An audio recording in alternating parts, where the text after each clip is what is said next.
All right.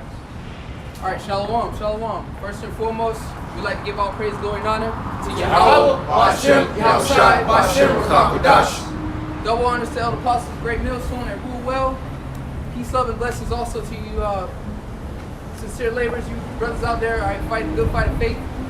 All right, and also blessings to you few sisters out there listening and learning. Okay? Hey, we in these last days, and man, pretty much, if you want, yeah. Pretty much, man, a lot of things are happening. A lot of stumbling blocks are out. At the same time, prophecy is taking off, man. Prophecy is taking place, man. But we want to get into just a few words on the 12 tribes chart. All right, we're going to get into that a little bit. All right, there's a lot of stumbling blocks out about that. So without further ado, go ahead, Michael. So, Matthew 21, start at verse 24. Matter of fact, start at because Matthew 21 and start at 21.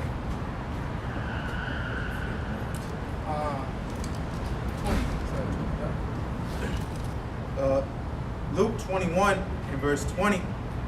And when ye shall see Jerusalem compassed with armies, then know that the desolation thereof is nigh. And when you shall see Jerusalem, all right, treading with armies, it said? Yeah. All right, then shall you know the desolation passes by, man. All right, and anybody know what prophecy that's talking about? Because that happened in history. What Yahushua spoke on, he was speaking on a future prophecy. You know what that was talking about? I believe it was around 70 AD. All right, exactly. 70 AD, man. So Yahushua was speaking on a prophecy that was going to take place. All right? And Yahushua died like around 33 years old. Okay? So this happened in 70 AD. All right, pretty much after so-called, what they say after, because Esau like to play games with BC. Now you call it BCE and BC.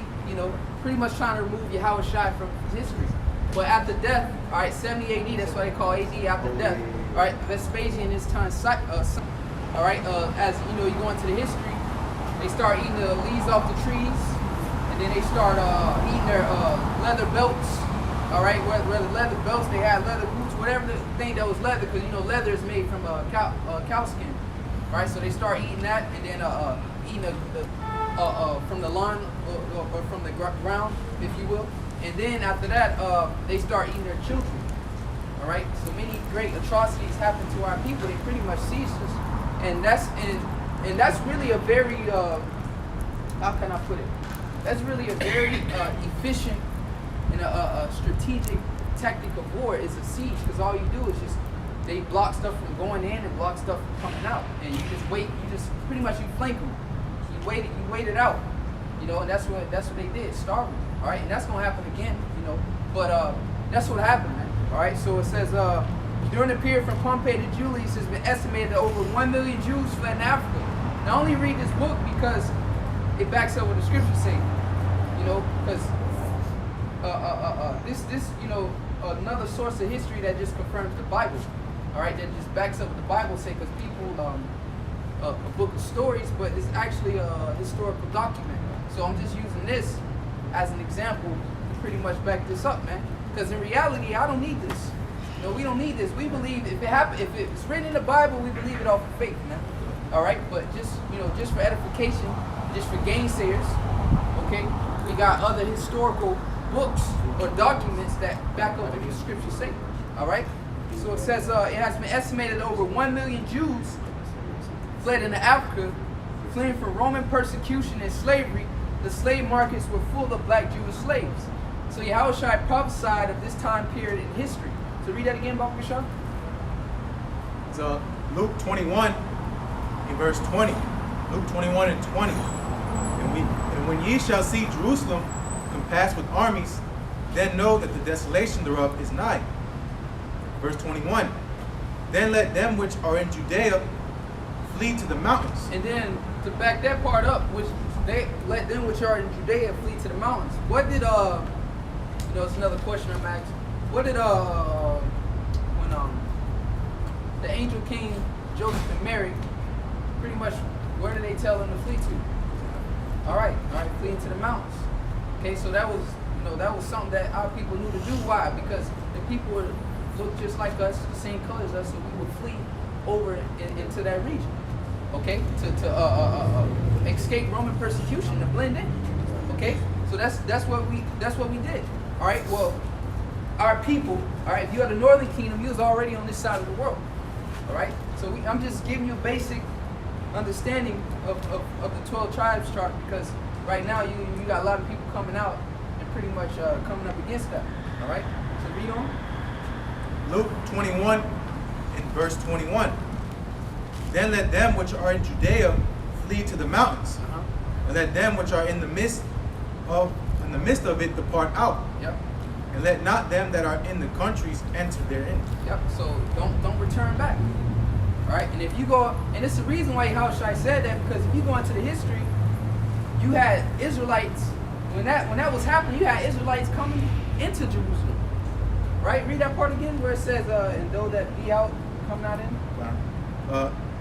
And let them which are in the midst of it depart out.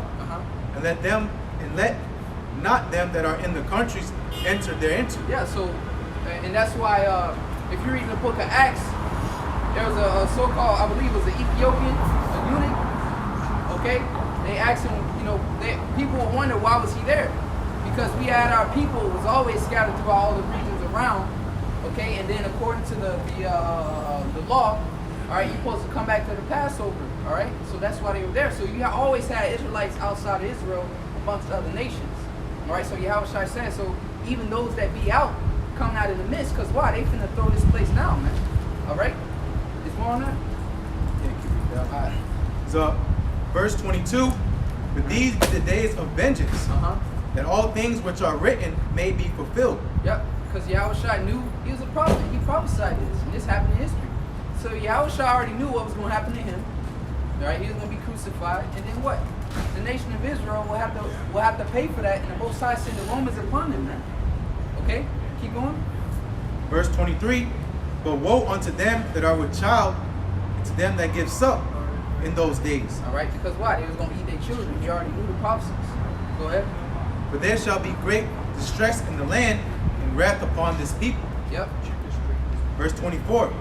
And they shall fall by the edge of the sword, and shall be led away captive into all nations. So, bam, that's it right there. So that's Judah, Benjamin, Levi going into Africa, and later settling upon the western interiors of Africa. So get that real quick in Revelation 12, so I'm from the top. This is the book of Revelations, chapter 12, starting at verse 1. Revelations 12 and verse 1. And there appeared a great wonder in heaven, a woman clothed with the sun. And you brothers know the breakdown of this, right? A woman clothed with the sun. It's going into the nation of Israel, right? The water. Jeremiah 6. I I'm not like sure, I it. didn't know. Yeah. Like to comment I believe it's like Jeremiah 6, one of the first verses. So that's the breakdown of this. That woman is Israel. Go ahead. Reading on. And the moon under her feet. Yeah, so the sun and the moon represents, pretty much knowledge and understanding. Go ahead. And upon her head a crown of 12 stars. 12 stars and 12 tribes of Israel. Okay? So this going to tell you, all right, who was still over there when the Romans, all right, came and besieged Jerusalem. Go ahead. Verse 2. And she being with child cried, travailing in birth. And what does that mean, she being with child pride? Anybody know? All right, which is pretty much Yahushua.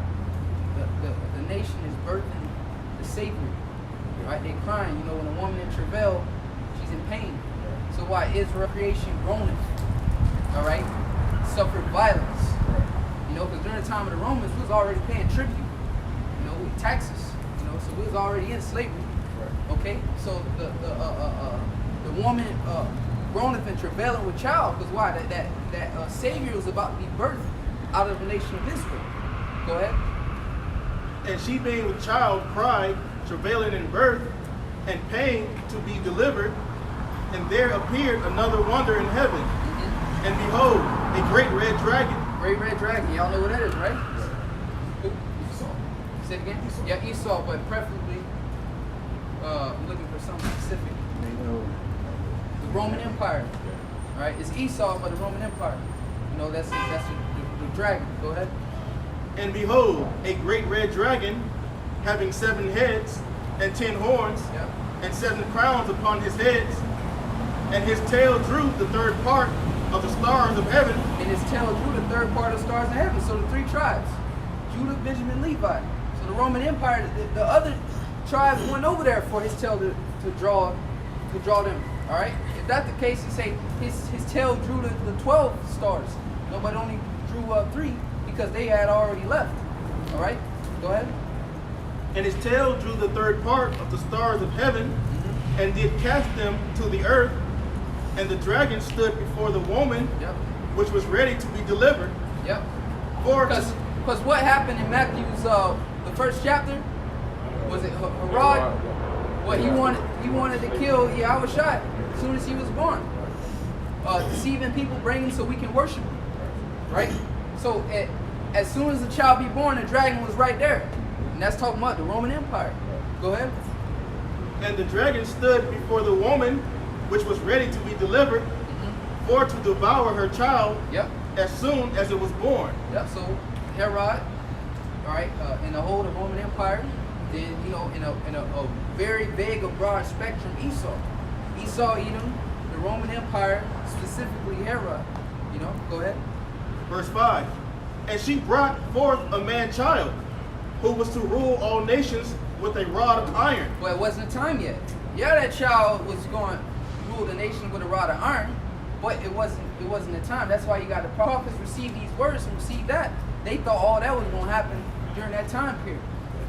And without then at this time restored the kingdom, but now we in these last days we see like, that wasn't the time back then. We have more understanding in these times. So when the elders say, hey, we got more understanding than the prophets of old, that's what they mean by that. Because we able to see the history. More things have been revealed unto us. Go ahead. And her child was caught up to the Most High. And to be honest with you, this is Yahushua being ready to be born. So Yahushua haven't even died yet. So Revelation's the 5th chapter where the seals were open. So the prophets didn't even have that understanding anyways. Because they got the full understanding after Revelation 5th chapter, after he died. The seals were open. So that right there in itself lets you know that we have more. Yep. And to his throne. Yep. And the woman fled into the wilderness. Yep. And the woman fled into the wilderness, 70 AD. Right? Go ahead. Where she hath a place prepared of the Most High, that they should feed her there 1,260 days. And we dwelled there for a while, man. To what? The bulk of the slaves came in like 1620. That's the bulk. The bulk of the slave came in 1620. But the slave ships coming and bringing us from over there prior to 1620. But the bulk came in the year 1620, man. Okay? So that's it on that. What I had you wrote something? No, you had. All right. So cool. So we know. So already, Judah, Benjamin, Levi. Just a broad understanding of that. All right. Now these things. It's some deep breakdowns. All right. From the Elder Apostle the High Priest Ariah, he broke these things down. But I'm just giving you a broad spectrum. So, bam, Judah, Benjamin, Levi. You already see how they was already removed from the land. All right. Majority of them. Okay. So what is it? Is there a map around here? Get the map underneath this last sign underneath there real quick. Because this is another thing too. You got a fluctuation of Israelites coming in, and they looking for. Yeah, that's it. It's yeah, good enough right there. So we in Israel right here, okay, and we flee into Africa, mainly dwelling in the western interiors of Africa, right? So when you do DNA, right? People like, oh, I trace my bloodline, like somebody famous that we know, Polite, among the conscious or Israelite community, all right? He said he traced his bloodline, he go back to the Igbos or whatever in Western Africa. So with that being said, they be like, look, this is America over here, right? So all these people are so-called Negroes, Latinos, Native Americans, they tracing their bloodline, and what it's either going back to Europe or West Africa. Let's focus on the Negroes. When we over, this is America, it's ripped up, but when we over here in America, right, they'll go to Esau system and be like, oh, I traced my bloodline, and majority of them go back to West Africa. Then you know Esau, that's pseudoscience anyways. We know according to the numbers, pseudo means false. So when they trace their lineage, it goes back mainly this area right here, and they be like, well, it don't go back to Israel. So when you do that DNA testing, you know, because Jake, they lack faith. Okay? This is based off of faith. All right? These breakdowns and what's going into this, I can do all that, but if you don't believe, it's not going to profit you any. So to get technical, Jake would go into DNA and be like, oh, my DNA go back to the West Africa. I'm this, I'm that. All right? It don't go back to Israel. Well, of course it won't go back to Israel. When Esau do that DNA shit, it don't go back 2,000 years ago. All right? So these people wasn't always here.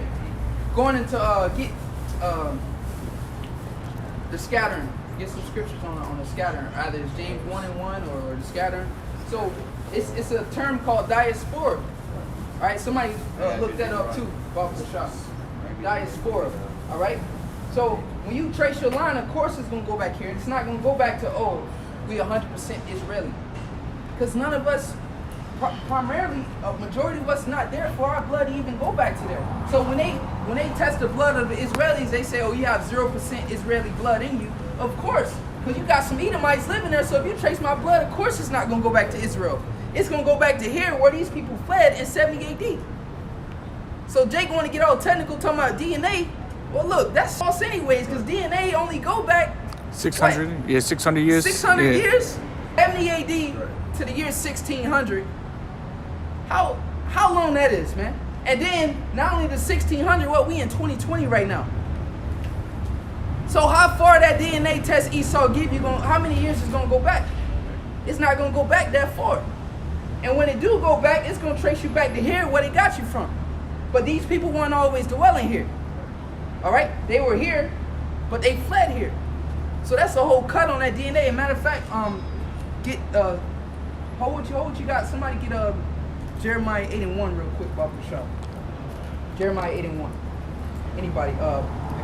But it says, you know, so that's a cut to that. Oh, you have 0 Israeli blood. All right? That's a cut to that whole DNA thing. All right? Because people have moved all around the world, so obviously DNA is based off of where people are located today in those regions. All right, so that DNA, we can't go off of DNA. All we got, the records, is all we got, man. Down to you, because Esau got all the ancient writings, all the scrolls, and we don't got no access to that. So the Lord left us this clue book, right? And it's up to us. The scripture say, study to show thyself approved. Right? So now we studying to show ourselves approved, and we seeing, and we casting, this is casting down all the lies, man. Oh, you have 0% Israeli blood. You damn right. Because the people that was there, that's there now, they wasn't there 2,000 some years ago. All right? We were. So we fled here, so of course most of our DNA, so-called, I'm talking about the southern kingdom right now, of course our DNA is going to go back to this area right here. All right? Going back to that map of Fort Judah. All right, the kingdom of Judah. All right, look it up, right in this area. So of course. And if I could say also on those maps, that was at a later time, going further back in time, but at an earlier time, during what they call the Dark Ages. We was in Europe, Spain, and Portugal, like the Moors and so on and so forth. So, like the brother's saying, it's not like our DNA go back to the land itself. More or less to say, what they're testing is the people that was over in that area at some point in time. Because literally, you can do a DNA test like, oh, y'all got European descent in y'all. Well, yeah, we was over in Europe, you know? Yep. We was over in these places as well, too. Yep, and that's why when people do those DNA testing, they get certain percentage here, certain percentage there, certain percentage there. It's like, bro, that's because we've been scattered everywhere. So they testing your DNA based off of the people. Remember, a people before a place. All right? If this land wasn't named after Israel, it wouldn't be a land of Israel. It would just be the land of Canaan. And what Canaan was named after what? The sons of Ham. So you see how they act? You don't trace, it ain't like you going to the dirt and scraping the dirt and tracing the dirt with your blood. You know? It don't work that way. Get that real quick, boss? Jeremiah? Yeah. This is Jeremiah chapter 8, verse 1. It says, at that time, saith Yahweh, they shall bring out the bones of the kings of Judah, The bones of the kings of Judah. Go ahead. and the bones of the princes, and the bones of the priests, Mhm. and the bones of the prophets, and the bones of the inhabitants of Jerusalem out of their Con. graves. Con. And that's basically what? Oh, keep reading though. Baba Shah. And they shall spread them before the sun and the moon and all the hosts of heaven, whom they have loved, and whom they have served, and after whom they have walked, Yep. and whom they have sought, and whom they have worshipped, and shall not be gathered nor buried. They shall be for dung upon the face of the earth. So, this is the question for the so-called Jews. When you traced your lineage, who did you compare your blood to that you were Israelite? You feel what I'm saying? If the scripture's clearly telling you right here, every time they siege, what, they digging up the grave? It ain't no, this is Abraham.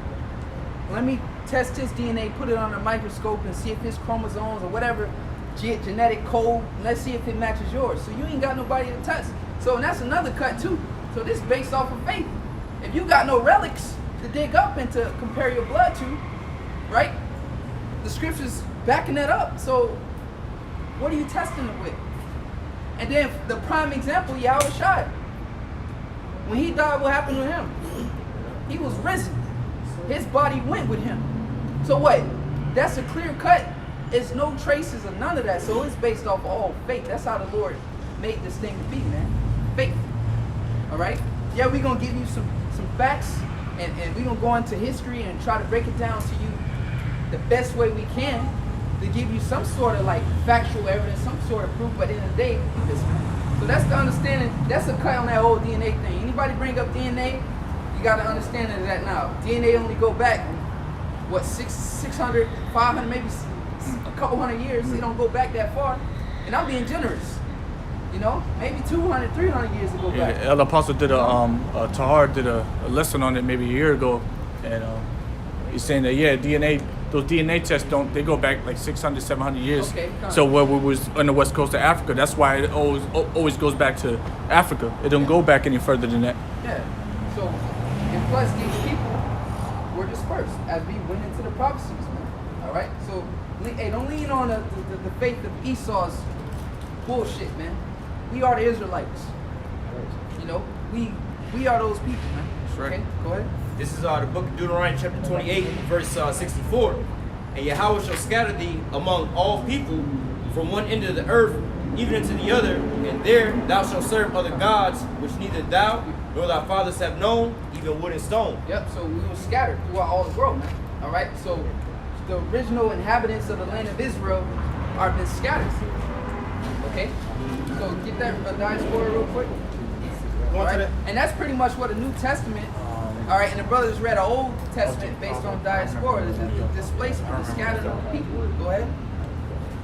Going to the etymology online, diaspora, which is a noun, dispersion, to scatter about, Yep. to disperse, about, across, and to scatter. Yep, so pretty much a scattering, man. All right, so that's clear and cut. Anytime Esau, these niggas on the comment board, these backbiters, these unbelievers, that's the understanding of that whole DNA thing, man, and tracing back and all that stuff, man. All right, so you can drop that if you want. But If I can speak on that, the diaspora, you know, because they that definition more or less only goes back to the so-called quote-unquote Jews, right? They'll tell you about that, or the Jews went into scattering throughout the four corners of the earth. But when you actually trace their history, all right, they actually come out under that, you know, the rebirth of that title under King Booyah, one of these Khazars in like 740 AD, all right? And when you watch them, they always migrated into these different nations, and they took over these nations like modern day today. They had America, the so-called Jewish man migrated into America and took over, just like they did in Germany and so on and so forth. And you can do a Google search of the number of countries the so-called Jewish people was expelled from, but it's not the same thing as like them being scattered throughout the four corners of the earth. Now, when you go into history, the only people that's ever been scattered forcibly throughout the four corners of the earth are the so-called Negroes, Latinos, and Native Americans. We all know about the transatlantic slave trade, all right, but from 1492 to 1619, that was the Northern Kingdom being spread across the four corners of the earth on slave ships, all right?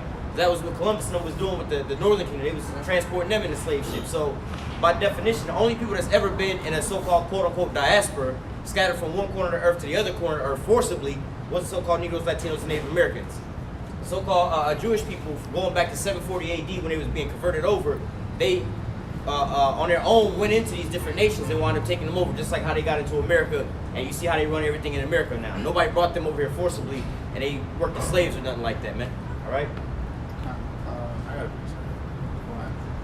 So, 1 Timothy chapter 1, I started at 3, 1 is 4. 1 Timothy chapter 1, and verse 3. As I beseech thee to abide still at Ephesus, when I went into Macedonia, that thou mightest charge some that they teach no other doctrine. Verse 4, the point, neither give heed to fables and endless genealogies, which minister questions rather than godly edifying, which is in faith. So do. Because going into the genealogy stuff, it also just makes you more confused. Because brother was saying you get bits and pieces everywhere. Ultimately, it's stuff to take away your faith. Because these devices and things are, around for, going into genealogy things. Get too far deep into it, you just get confused. So ultimately, just the point part is just having faith. Sure. And we know, according to the Jewish, or I would even say the so-called white people, all right, every time they say they Native American, they always talking about their mother. Especially in the Jewish religion, they always talking about their mother, right? So that don't correlate with the scriptures, and that's how you get confusion, because you keep it as the Lord put it, by the pedigree, by the blood seed of their father, their lineage. If you leave it at that, then it's less confusion.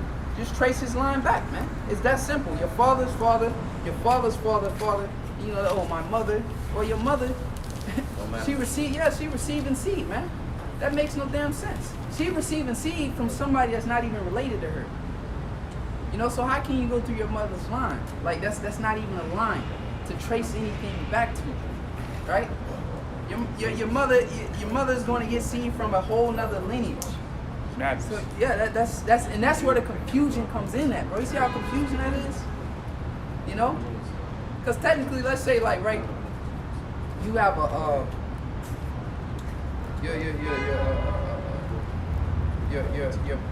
your uncle, all right. Or let's say your aunt, okay?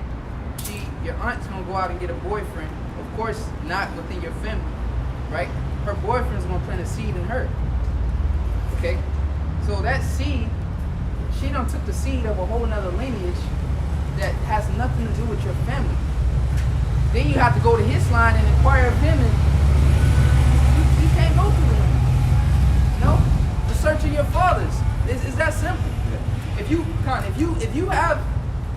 don't have a son, technically you disappear. Yeah, exactly. Your line, your lineage disappear. If your dad had all girls, he'll be gone. Once he dead, he's done, because all 5 of his daughters are gonna take different bloodlines, and he's just gonna disappear. But if he had one son, he's gonna keep carrying them on. That revive. You pray, like, oh man, I had a son to keep my bloodline, my seed going, man, keep my lineage going. So that going into that whole women and shit, that's confusing. Go ahead. This is Numbers chapter 1, and start at verse. Yeah, I'll start at verse 16. Numbers 1, starting at verse 16. These were renowned of the congregation. As you can read up, it goes to all the tribes and the names of son. So these were renowned of the congregation, princes of the tribes of the tribes of their fathers, heads of thousands in Israel. And Moses and Aaron took these men, which are expressed by their names, verse 18, and they assembled all the congregation together on the first day of the second month, and declared their pedigrees after their families by the house of their fathers, according to the number of the names from 20 years old and upward by their polls.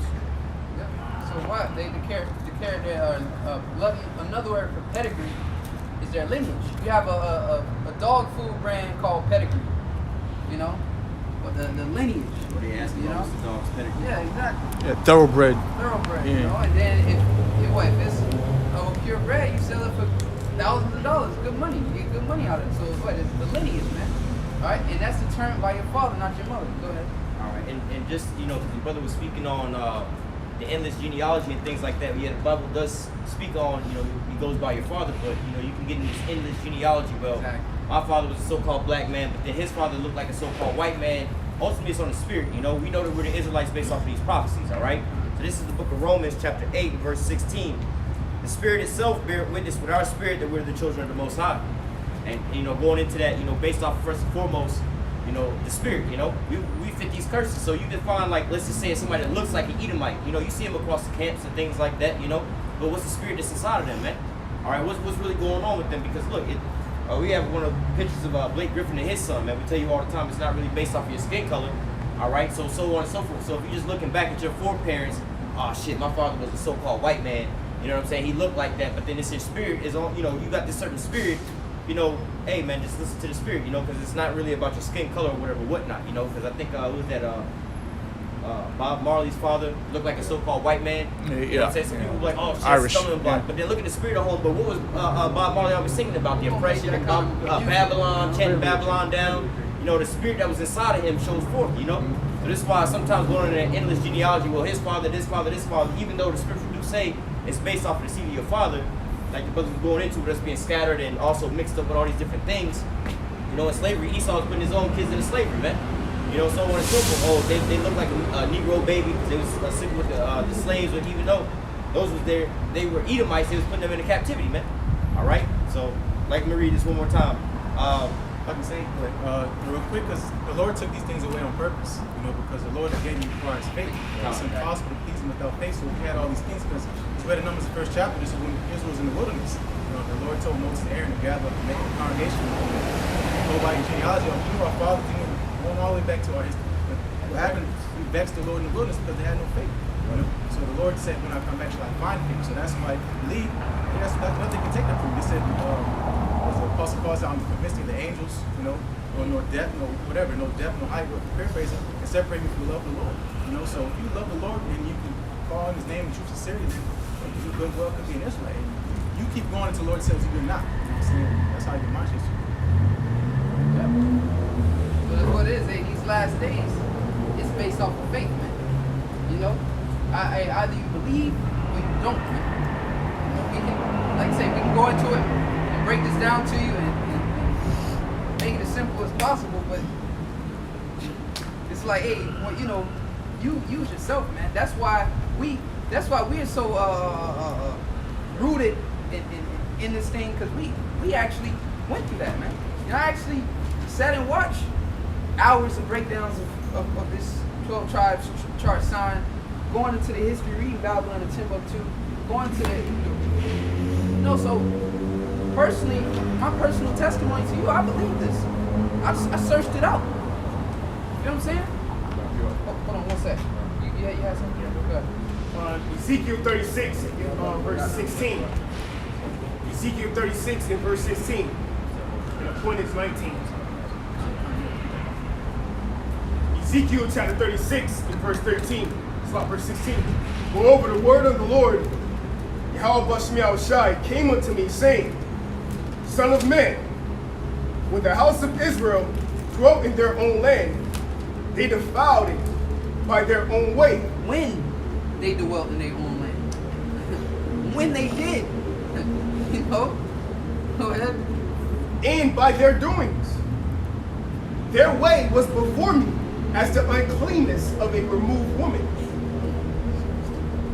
Wherefore I poured my fury upon them for the blood that they have shed upon the land, and for the idols wherewith they have polluted it.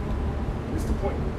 And I scattered them among the heathen, and they were dispersed through the countries according to their way and according to their doings I judged them.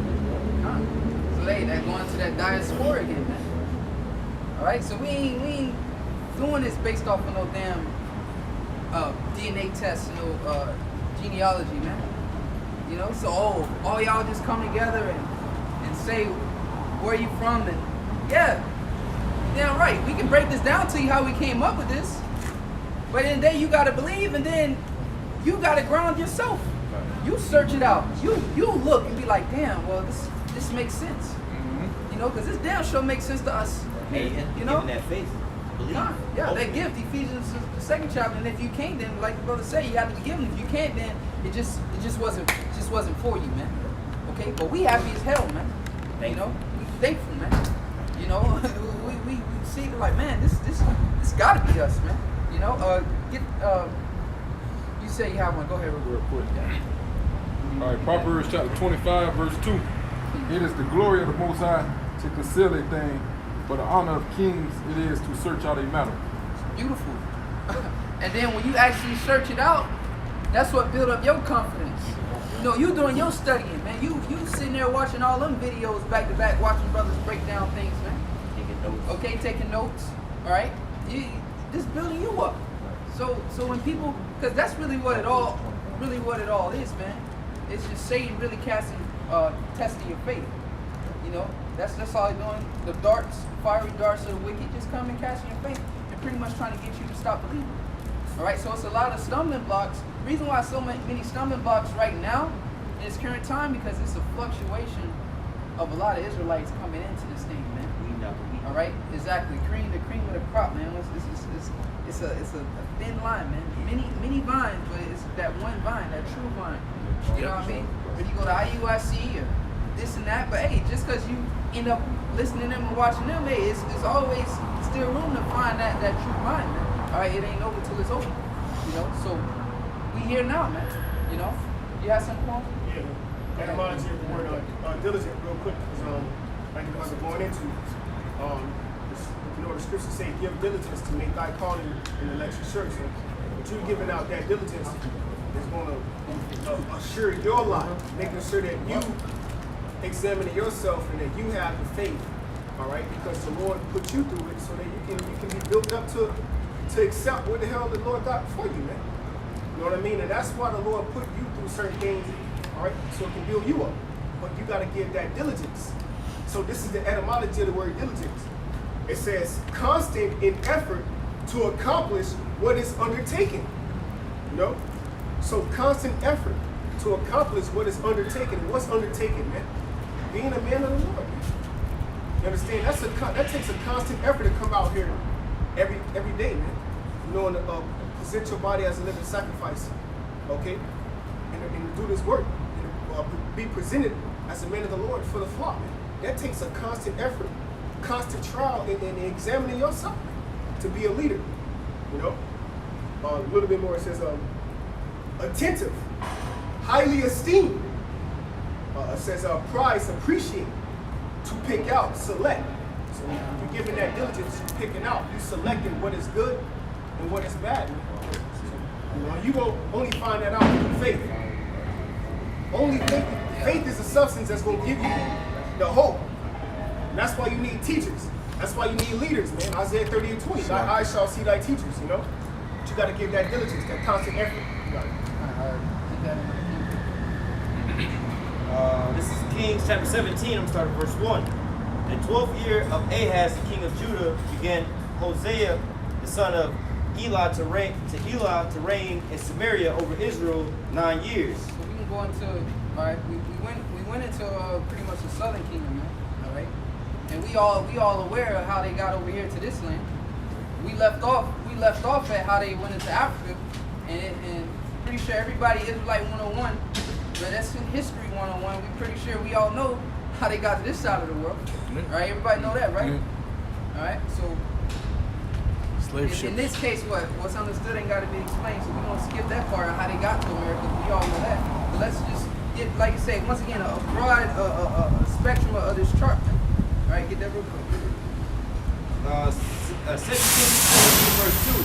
And he did that which was evil in the sight of the Lord, but not as the kings of Israel that were before him. And against him came up Salmanasar, the king of Assyria, and Hosea became his servant and gave him presents. And the king of Assyria found conspiracy in Hosea, and he had sent messengers to So, king of Egypt, and brought no presents to the king of Assyria, and had done year by year Therefore the king of Assyria shut him up and bound him in prison. The king of Assyria came up throughout all the land and went up to Samaria and besieged it 3 years. And in the 9th year of Hosea, the king of Assyria took Samaria and carried Israel away into Assyria and placed them in Halal. And then when you get the map again up, Sean, you look up where Syria, I believe it's like northern Iraq. I looked it up the other day. All right, so like in this area, okay, in that area. So the northern kingdom, like this area right here, okay.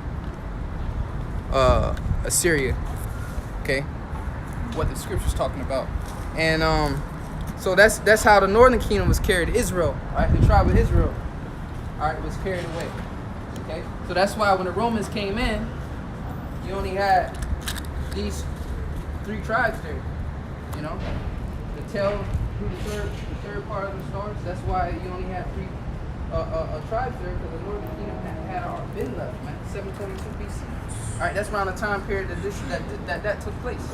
Okay, so 722 years before the Lord even got on the scene. You know, that's a long time. You know? Go ahead. And then let alone what? He didn't start his ministry till he was like 30 years old. So add another 30 years, you know, unto that. Go ahead. Going back to verse 6 again, it says, in the 9th year of Hosea, the king of Assyria took Samaria and carried Israel away into Assyria and placed them in Halal and in the harbor by the rivers of Gozan and in the cities of the Medes. You want me to read on that part? Is it more on there? It is. I mean, it jumps around. Oh yeah, just read the next 1 or 2 verses. So it says, for it was so that the children of Israel had sinned against Yahweh their power, and had brought them up out of the land of Egypt from under the hand of Pharaoh, king of Egypt, and feared other gods, and walked in their statutes from the heathen, of the heathen, whom Yahweh cast out before the children of Israel, and the king of Israel which they had made. And the children of Israel did secretly those things that were not right in Yahweh their power, against Yahweh their power, so and they had built high places. Yeah, so they was secretly worshiping, all right, well, worshiping these other gods when they was in the land, the northern kingdom. So they had already been removed, man. Okay, that's it on that. Get 2nd Ezra 13. Hold on, let me jump. Got more? Like I said, I mean, you could have jumped around. Let me just get verse 18 and kind of get to the point you were trying to get at. This is yeah, it says, verse 18, therefore Yahweh was very angry with Israel and removed them out of his sight. There was none left but the tribe of Judah only. See? But the tribe of Judah, meaning the kingdom of Judah. So Judah being the southern kingdom, Judah, Benjamin, Levi. Yep. All right? Because collectively, all right, when they came over, they called them all Jews anyways. All 3 tribes, they called them Jews. All right? So go ahead. That's it on that? That was it on that. All right, get so, in the second Ezra? yeah, get a 2nd Ezra. So we're going to, all right. Yeah, he Okay, come on. Go ahead. Just the book of 2nd Ezra, chapter 13, starting at verse 39. And whereas thou sawest that he gathered another peaceable multitude unto him. Start at 40. 40. I was saying going to 40. Okay. I just one verse. That's not Okay. verse 40. Those are the 10 tribes which were carried away prisoners out of their own land. In the time of Hosea the king. Same time was reading about and see, they separated this. They took this out, but same time was reading what? First Kings, Second Kings. All right, go ahead. Whom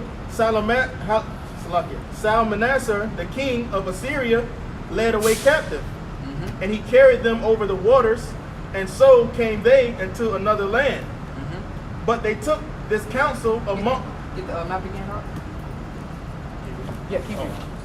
But they took their counsel amongst themselves that they would leave the multitude of the heathen and go forth into a further country where never mankind dwelt. Yep, and that was talking about over here.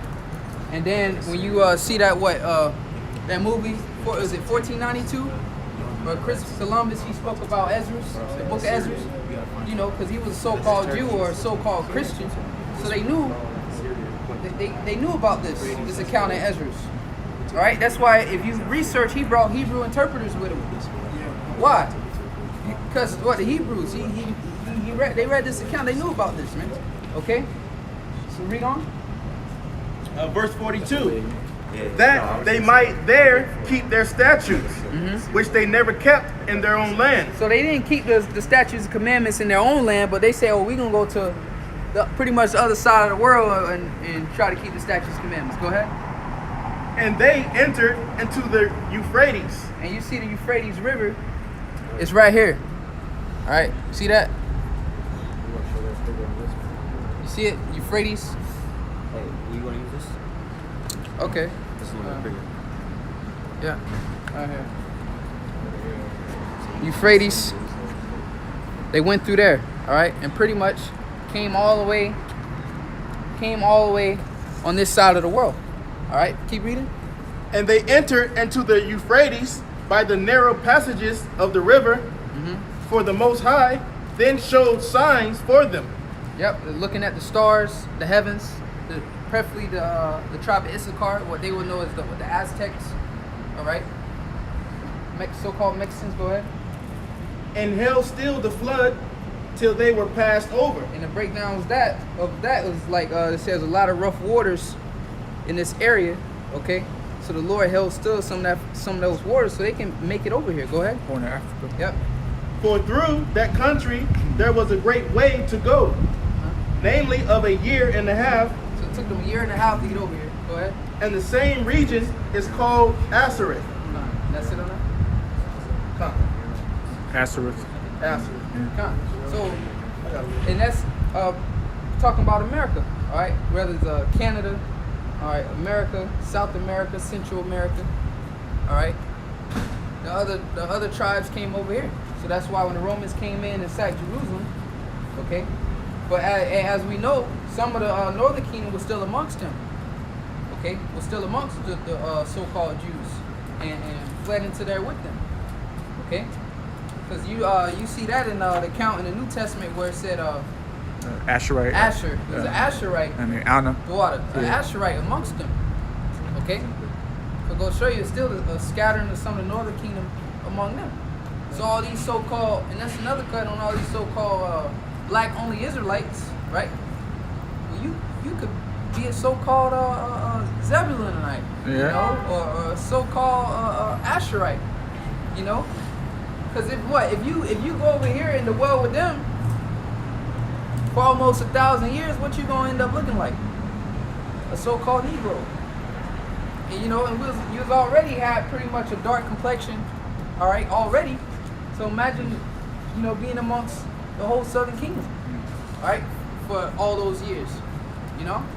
So that's a cut on them. They talking about the so-called Hispanics and Native Americans ain't Israelites. Well, hey, you could very well be a Hispanic, man, so-called Hispanic. You don't even know that, you know? That's how bugged out these people are, man. Okay, that was it on that. So we're gonna go. So go to Genesis 49. So we were all removed. Just the northern kingdom got over here before us, and get that in Jeremiah where it says Judah and Israel were pressed together. Yeah, get that. But get Genesis 49.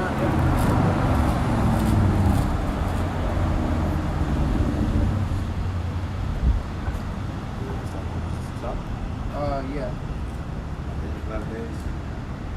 Started talking. I'll just hit up a few of those verses in there, because that's, like I say, the breakdowns is out there comparing how everyone is one of them. All right, but I'll hit a few of them. Yeah, read from the top of them. This is the book of Wait, Matt, you got Jeremiah 50? Yeah, get that first book. So, Jeremiah 50, verse 33. Jeremiah 50 and 33. Thus saith the Lord Yahweh of hosts, the children of Israel and the children of Judah were oppressed together, and all that took them captives held them fast. They refused to let them go. So, Babylon, all right, ancient Babylon, what, only the southern kingdom all right, took the punishment of that, all right? the northern kingdom, all right, went into the Assyrian captivity. The southern kingdom went into the Babylonian captivity. So here it is in Babylon again. It said they were oppressed together. So that's talking about this current Babylon that we in right now, America. All right, a future prophecy, man. Okay, because Judah and Israel wasn't in ancient Babylon together being oppressed. Okay, so that's talking about this Babylon right now, man. So here it is. All of us are on this side of the world, and we went through the history, all right, to explain to you how that happened. Now it's up to you whether you believe that or not. You know what I mean? It makes sense to us. You know, I can say personally, you know, it makes sense to me how, you know, how that happened. You know, get Genesis 49. Oh, sorry. This is Joel chapter 3, verse 6. It says, the children of Judah and the children of Jerusalem have you sold unto the Grecians, that you might remove them far from their borders. Yep. And that's the Grecians would be, you know, Esau, Edom. All right? It's sold and removed far from their borders, man. Go ahead. You got one on that? I mean, I could start All off right, the top. that's Going into the slave trade. Slave trade. Yeah. You want 49? Yeah, 49. This is Genesis chapter 49, verse 1. And Jacob called unto his sons and said, gather yourselves together, that I may tell you that which shall befall you in the last days. So what? We in the last days. And as we understand, we've been in the last days since Yahushua was on the scene. Okay? We've been in the last days, man. Okay? Read on. It says, verse 2, gather yourselves together and hear ye sons of Jacob, and hearken unto Israel your father. So I'm going to go from there to get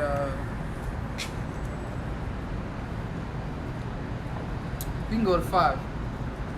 Genesis 49 and 5. Simeon and Levi are brethren, instruments of cruelty are in their habitation. Done. So Simeon and Levi are brethren. We ain't got it on this map, but you gonna on a regular modern day map, right? 1 sec. Espana.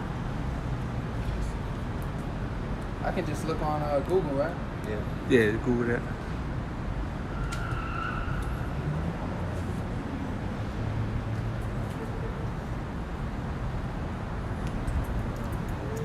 Yeah, right here. Simeon and Levi are brethren. Alright? Instruments of cruelty are in their hands. And that's Haiti and that's the Dominican Republic. Yeah, Haiti and the Dominican Republic, brethren. So when you look on this side of the world, alright, that's what makes sense. That's the breakdown. Alright, whether you believe it or not, like, oh, how did that? Hey, that's the breakdown. Where's that? There it is. Simeon and Levi are brethren. Once again, that's off of faith. But look, check this out. They want to get technical. We already done gave you a broad spectrum of those people. The so-called indigenous people of this land and the Negroes. Like right there, that's enough for me. As far as each individually, we know what tribe we are personally. We'll find out in the kingdom. But based off the prophecies, where the bulk of them will be at, all right, we have that understanding. Okay? Because you could be a so-called Judahite, or you look like a so-called Judahite, but you could very well be a Native American. And if I can say, You know?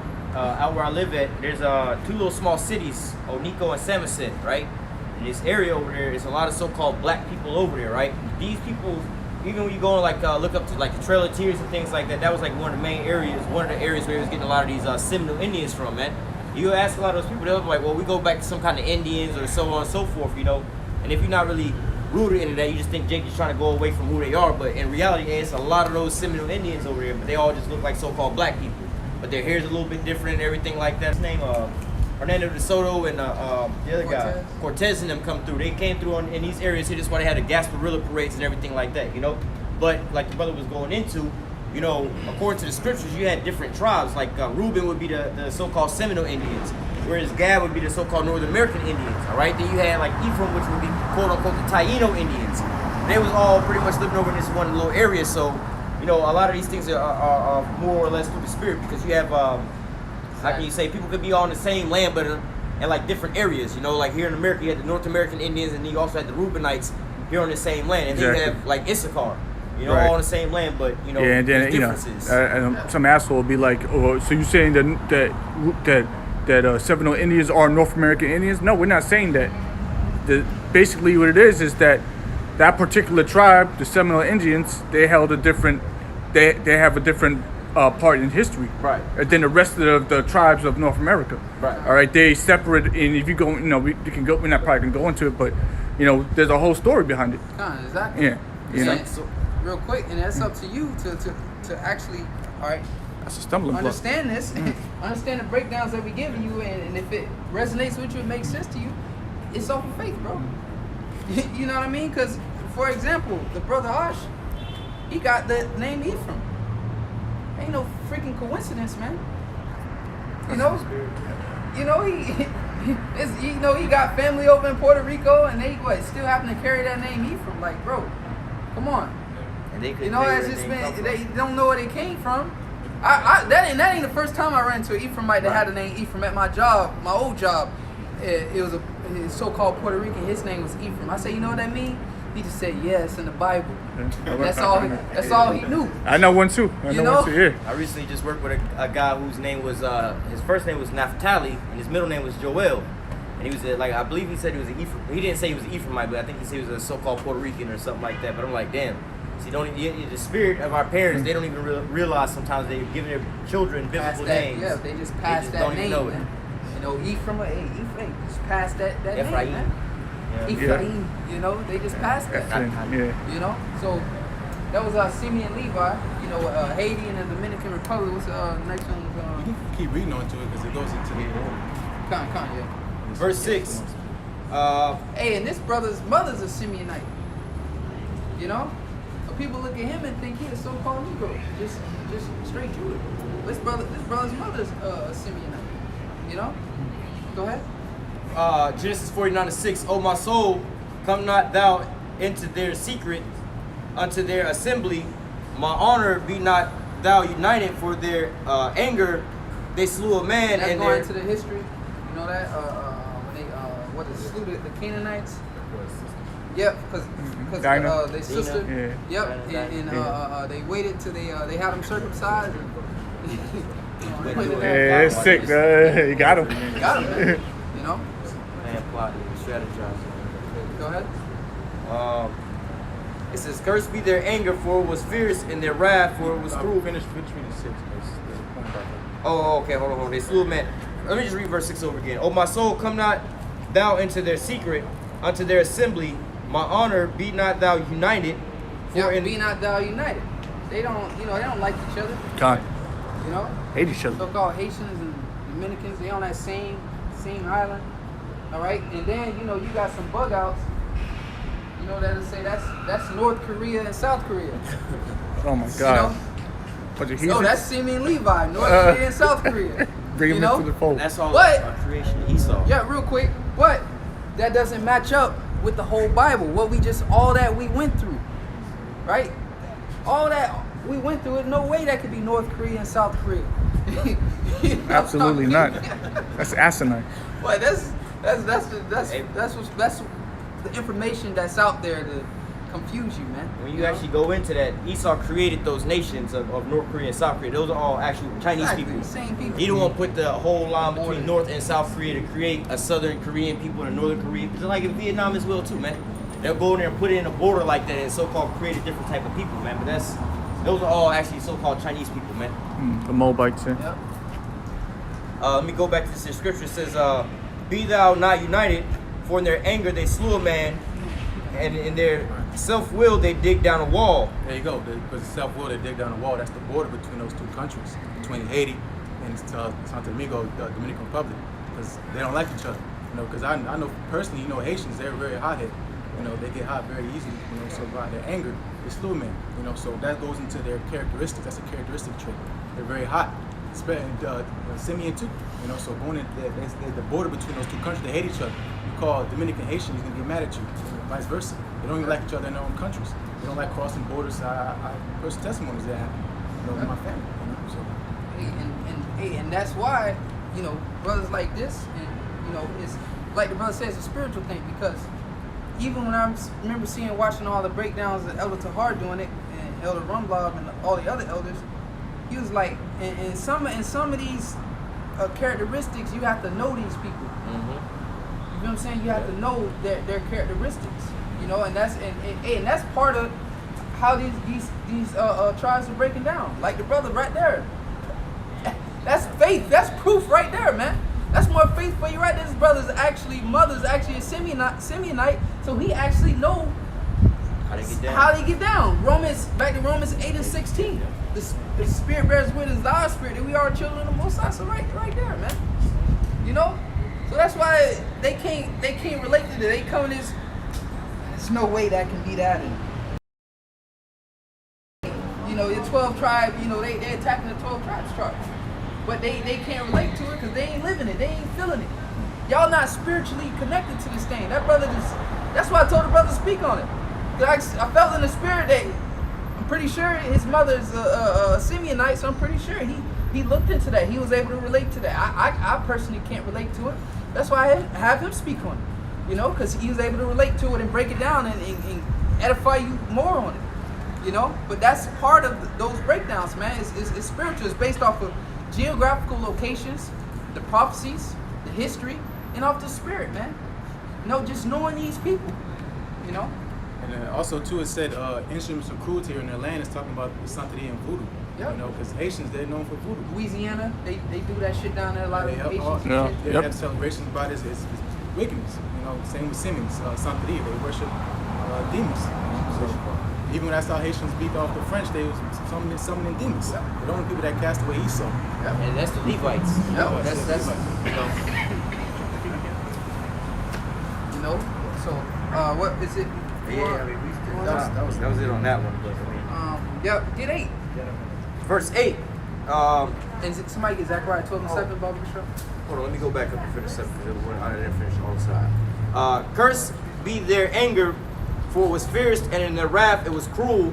I will divide them in Jacob and scatter them in Israel. You know, going back to that for the divide. Verse 8. Judah, thou art he whom thy brethren shall praise. Zechariah 12. Thy hand shall be. Hold on. Yep, get that real quick. All right, this is the book of Zechariah, chapter 12, verse 7. Zechariah 12 and 7. The Lord also shall save the tents of Judah first. Exactly. So pretty much all those high priests, the elders, Abavims, all them, but Judahites. If they wasn't exactly Judahites, but they was Jews, so-called Jews of the Southern Kingdom, so-called Negroes, whether they was West Indians, Haitians, or actually Negroes. That's Judah shall be. Go ahead. It's gonna say it. It's like it. Go ahead. That the glory of the house of David and the glory of the inhabitants of Jerusalem. Because you gotta understand, some key men of the Most High came out of the tribe of Judah, man. So first and foremost, our Lord and King David. You know, so that tribe had to be risen first. Because look, check this out. If you know, so-called Negroes, you know, started, you know, woke us up. You know, the Lord put a spirit on them. Then pretty much the Lord did that. So they pretty much had to control the platform of this. You know what I mean? So if you got, you know, if you don't want teaching, like, yo, I told you, you know, you came in under me. And that's that, you know, that order, that stronghold. You feel what I'm saying? And that's why that happened. You know, look how the so-called Negroes being treated now. Now imagine if he would have raised up like the Northern Kingdom up first. You know what I mean? Well, you can't. Look at the imbalance of that, you know? Because Esau deal with the Northern Kingdom, he'd treat them a little better for the Southern Kingdom, because why? That's the head tribe. The Lord put the spirit on him to do that, to keep the head sick. If you keep the head sick, all right, then you got the whole body sick. Mm-hmm. So real quick, Esau just messed with the Northern Kingdom a little bit first because they're a little lighter. You know what I mean? And going to some of the breakdowns, they work hard, man. You know, They can use them. Yeah. Judah got that stigma of being lazy.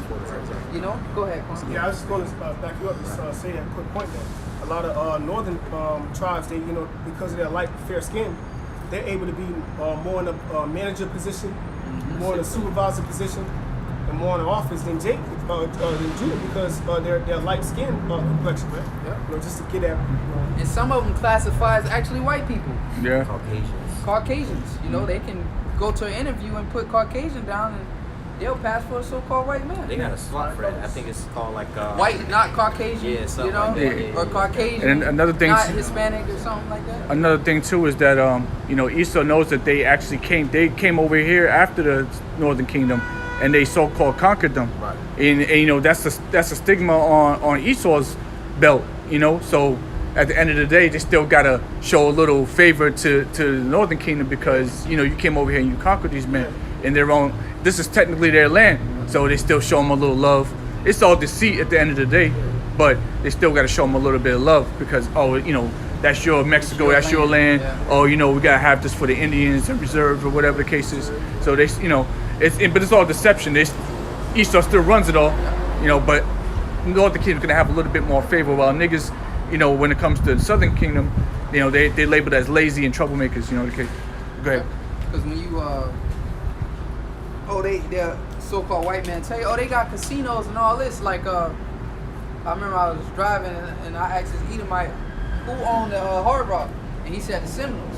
And I guarantee you, it's Edomites, man. That just was in the mix of that, and so had it to where they was able to get that. Oh, well, I'm Indian, and they was able to benefit. You know, that's how Esau set up. Let me set some Edomites up, you know, as Seminoles. And get them the big ass checks and get them this.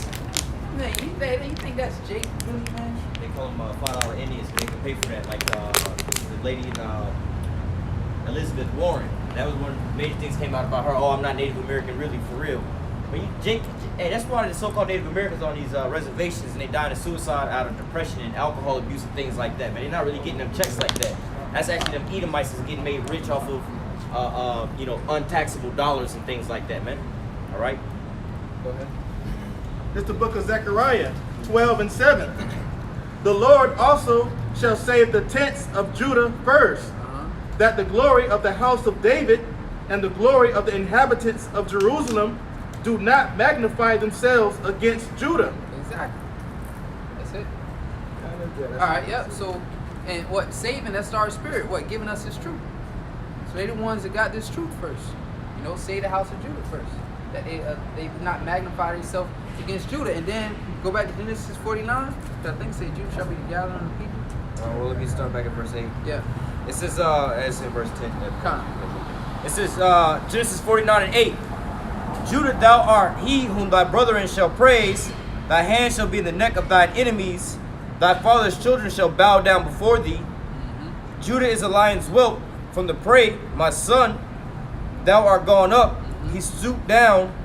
He crouches as a lion. Yep. And as an old lion, who shall rouse him up? And that's going back to that leadership position because, you know, as we always know, you know, Judah, the other tribes follow Judah, man. Right? You know, like the elders always go to in the whole breakdance and stuff. You know, Judah started out that, and Ephraim pretty much got busy with that. You know, that whole breakdancing and shit. Man. Yeah, set the trends. Set the trends. So they followed. You know, so Judah got to be risen up, man.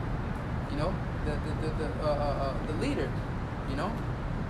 If I could say, they use Judah to push all these things first and foremost, you know. Like I remember when I first moved down here, they had, you know, for the first time I seen some rednecks and Wrangler jeans, little skinnies or whatever. But it wasn't until what Jake came out with the skinnies that, they became popular. You know, East likes to wear the little mohawks all the time, but then when Jake started wearing the mohawk, it became popular. Exactly. The whole world became a trend when Judah started doing these things, man. Skateboarding. All right, they skateboarding, the same thing. They was skateboarding beforehand, riding bikes, man. They over here riding bikes right now, man. You know what I'm saying? When Judah start touching these things, man, the whole world take off and do these things, man. Hip hop and rap, man. You know, you see the whole world doing music based off of, you know, what those tribes are doing. You know what I'm saying? You even have the Northern Kingdom Israelites doing basically Judah music type of stuff like that. And very rarely do you see Judah doing the Northern Kingdom type of music, even though they can do it, but you very rarely see it comparably to vice versa, you know? Yeah, even things like basketball. Basketball was a white man sport back in the day, man. There was only crackers playing that shit, man. But then you know, as time went on, Jake came in and started dominating. Now that's a Jake sport, easy, all day. All through Judah, man. All right. So, did you? No, I didn't finish. I got the next one. That was first 10. The old line said. Well, I just read that in 9. Okay, and that old line, you know, is ready to rouse him up, man. All right. Hey, once you wake up and get roused up, the other tribes, oh shit, they gonna join on with you, and that's what's happening. Con. You know, that's what happened with this truth, this ministry. And, Right. and Judah right now, is super, well, they were super docile, man. They were here, marching and protesting for getting gunned down. But this is why the Lord is also turning up, putting it in your face to where our people's like, all right, no more. No more. We got to do something, man. Because beforehand, oh, that nigga might have been doing something he shouldn't have been doing when he got shot. Oh, that nigga shouldn't have been doing that. But now Jake can start to see it where it's all the way around it's a global thing now, man. Right? So-called rising up for so-called Black Lives Matter and things like that, because beforehand it wasn't a so-called problem. But these things have been going on since the beginning of the time, man. All right, but now it's the thing now where Judah's starting to be raised back up, because why?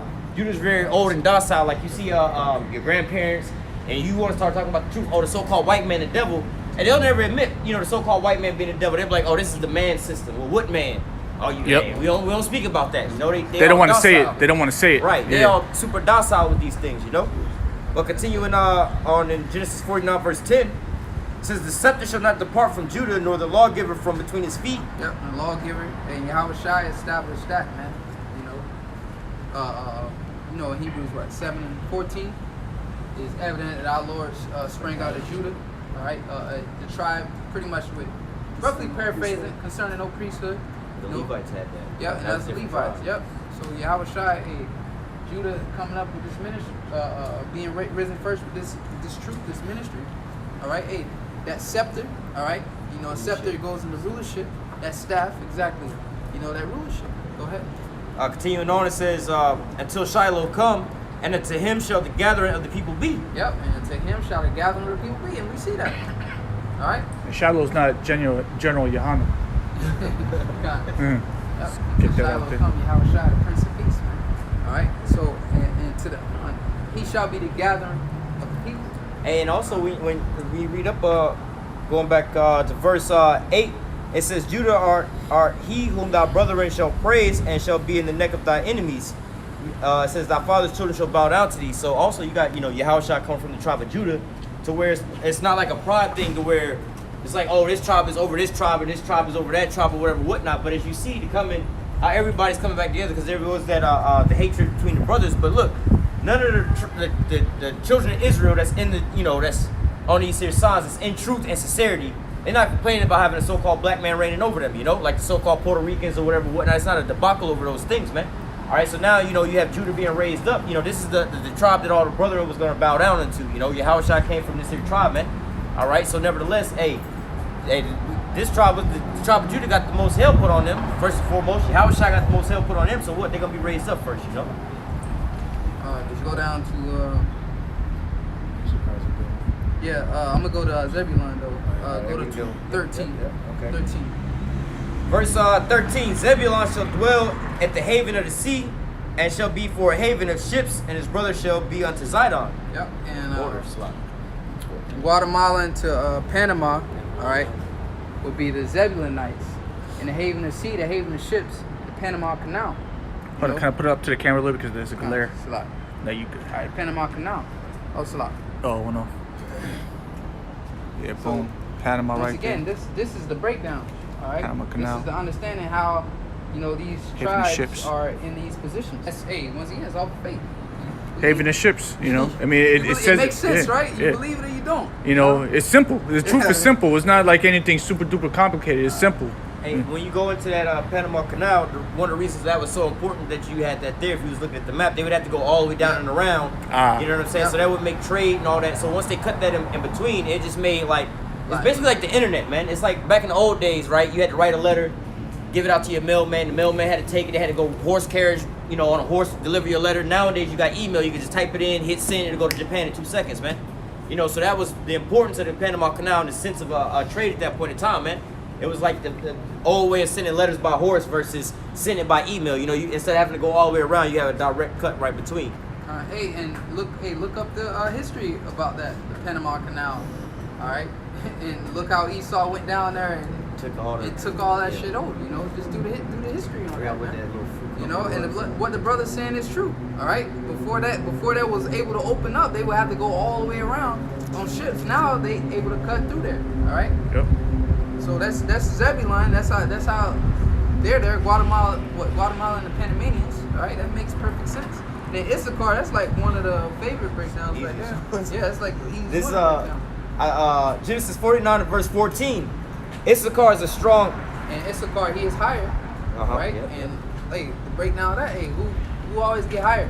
You know, For the even dirty Edomites, jobs. man. Yeah. 'Cause I would just get a bunch of Mexicans or something They'll do to it. get in here and clean it up. The hardest, the lawn, the dirtiest. the lawn service. Yeah. You know, when you go to suburban areas where they got these big houses and shit, you gonna see some Mexicans out there, but they ain't gonna be living.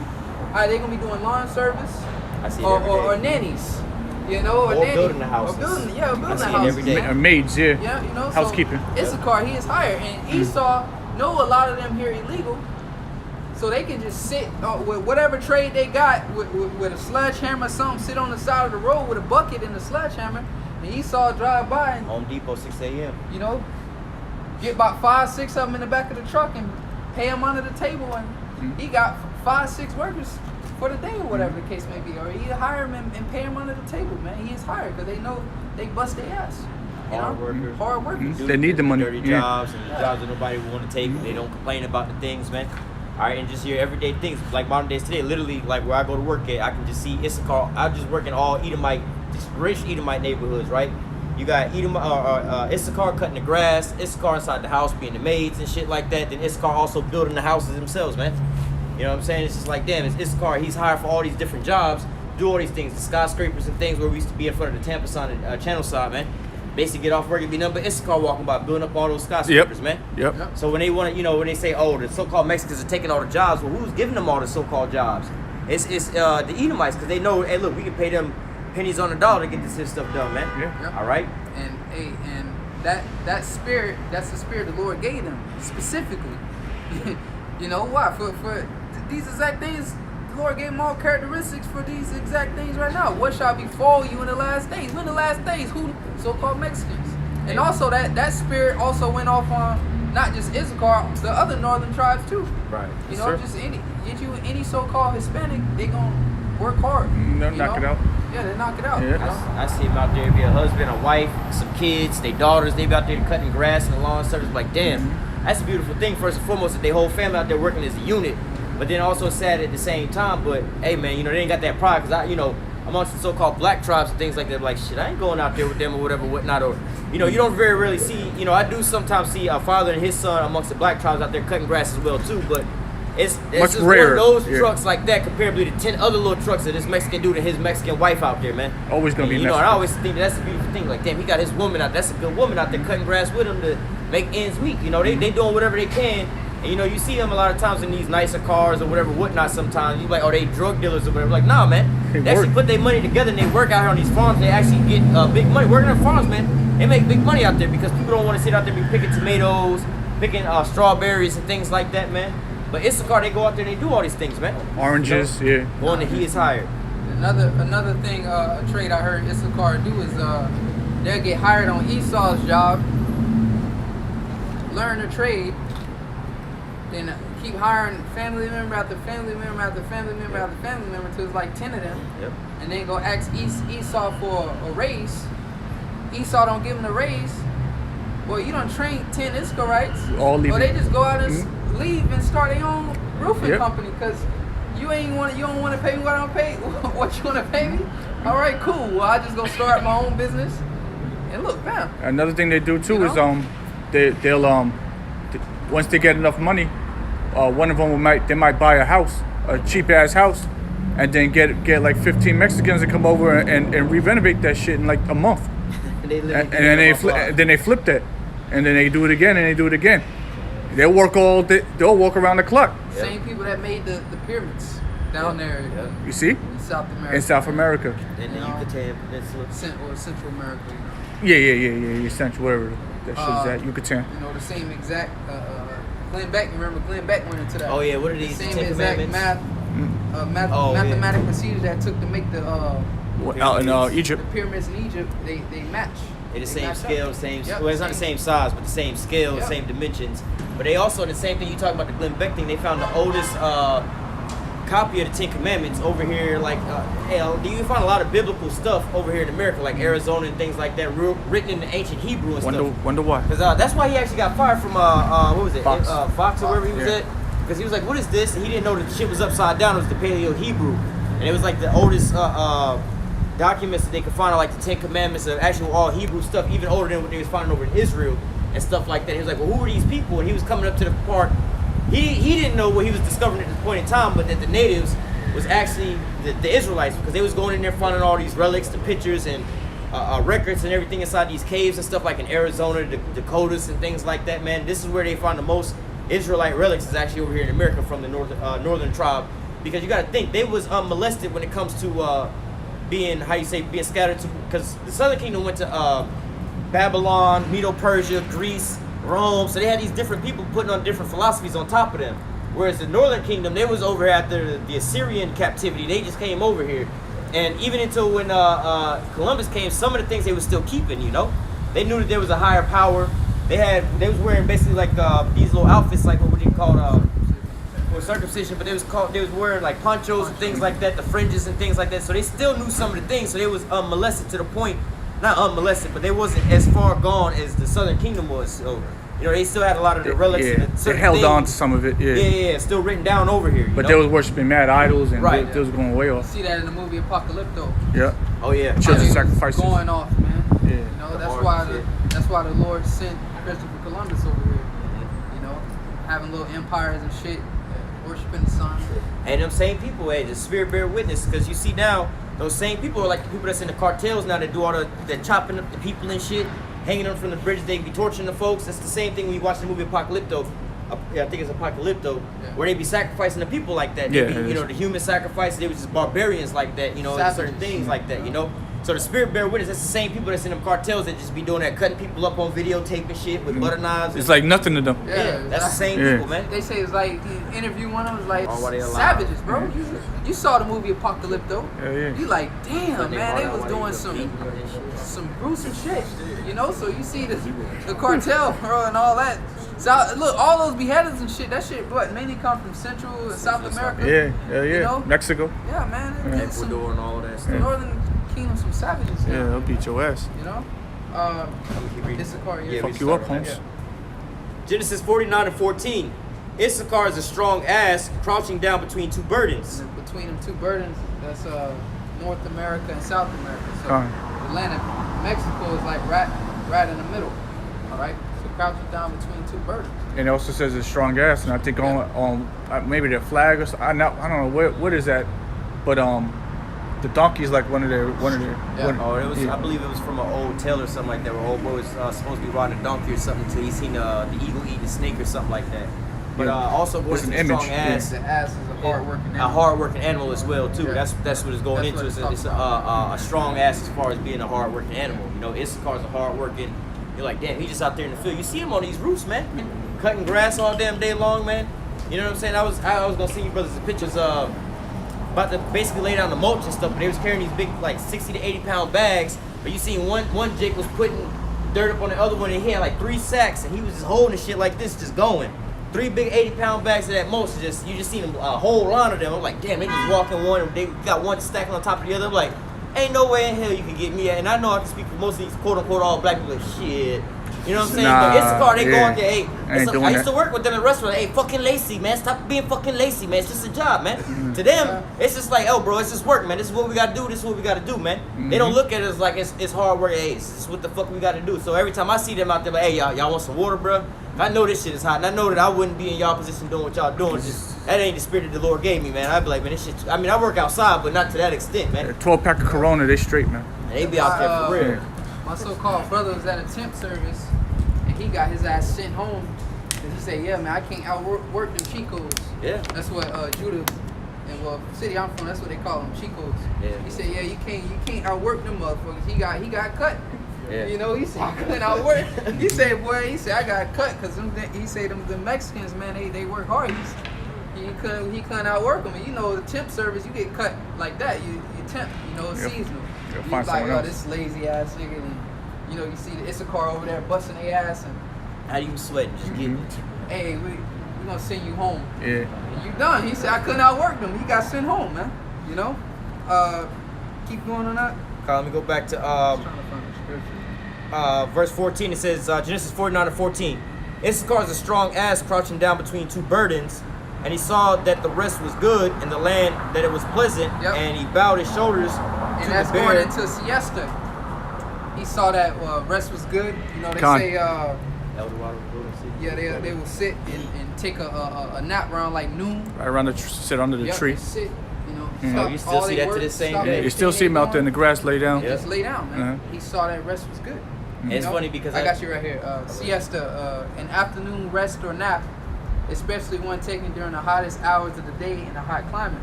And as you can see, it got a little picture, but it's pretty much a Mexican hat. You know? Oh yeah. When you search up siesta, you know, it's a Issacharite hat. Yeah, they're showing Issachar. You know, he saw that rest. Saw that rest was good. And Esau likes to put a moniker on Issachar like they're actually lazy. Yeah. You know, when they're the least laziest of the tribes, really, they just take that rest, and they take that rest very serious. I was gonna say I see that almost every day, every once in a while. They have these Edomites that'll come out. They're like, why are they just laying down in my yard or whatever? I'm like, it's break time. Shit, they over there got their little meal going on. Yeah. They in the shade. You gotta realize these people work out in the sun all They're day. people, man. Yeah, they're people. And that actually shows you it's been scientifically proven.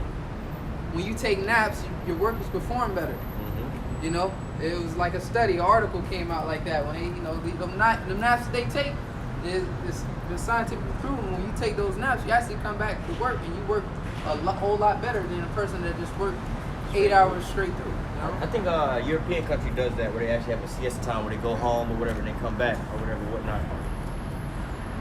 That was in another one. That was in another one. Gad. Yeah, you can get Gad. Yeah. Verse 19, Genesis 49 and 19. It says, Gad, a troop shall overcome him, but he shall overcome at the last. And that's the U.S. cavalry, man. When they came over here, shooting that guy, man, the troop shall overcome. All right, the actual U.S. government, man.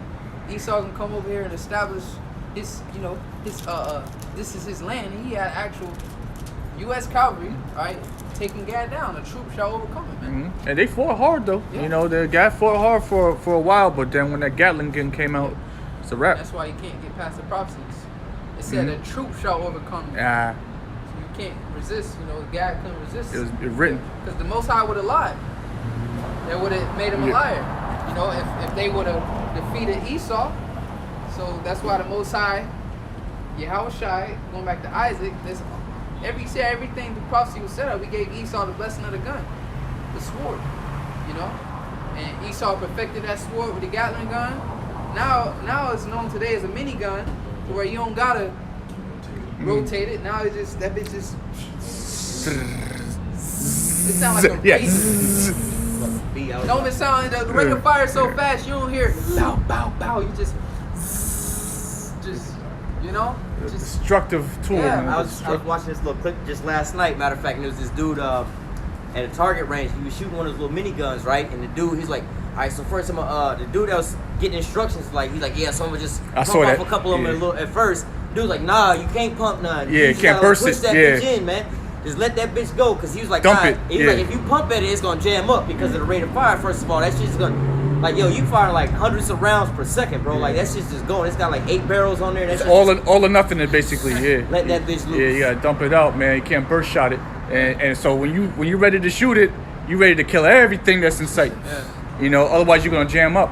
That thing's a monster. That's a monster weapon. Shit's to cut down houses. Yeah. What? Floor by floor.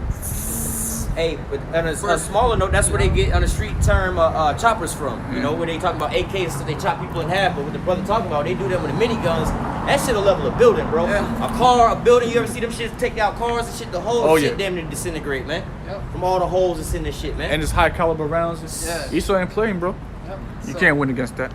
God, a troop shall overcome thee, but thou shalt overcome at the end. And that's prophecy, man. You know? Is it more on that? Is it on that one? You can go to Ephraim. Okay. 22. Yeah. All right. So this is Genesis 49:22. Joseph, it's a fruitful bow, even a fruitful bow by the well, whose branch runneth over the walls.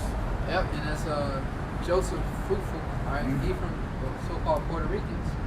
All right, they're fruitful, man. Oh yeah. You know, they have a lot of kids, and his branches shall overflow the walls. All right, when you think of a branch, you think of a lineage of a bloodline, a family tree. His branches shall overflow the wall, meaning what? From Puerto Rico over here to America. All right, but it's pretty much what certain parts of New York is like. Hey, it's down at Puerto Rico up there. So Millions of Puerto Ricans. you know, Puerto Ricans up in New York.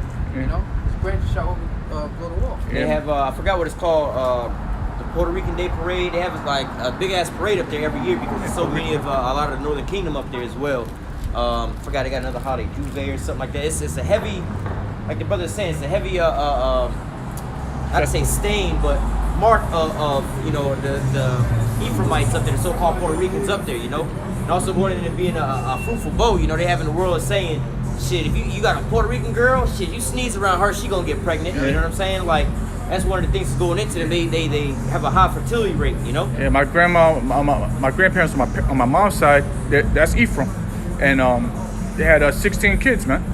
You know, 16 kids came out of her. Well, my mom being one of them. So I mean, that's this proof right there.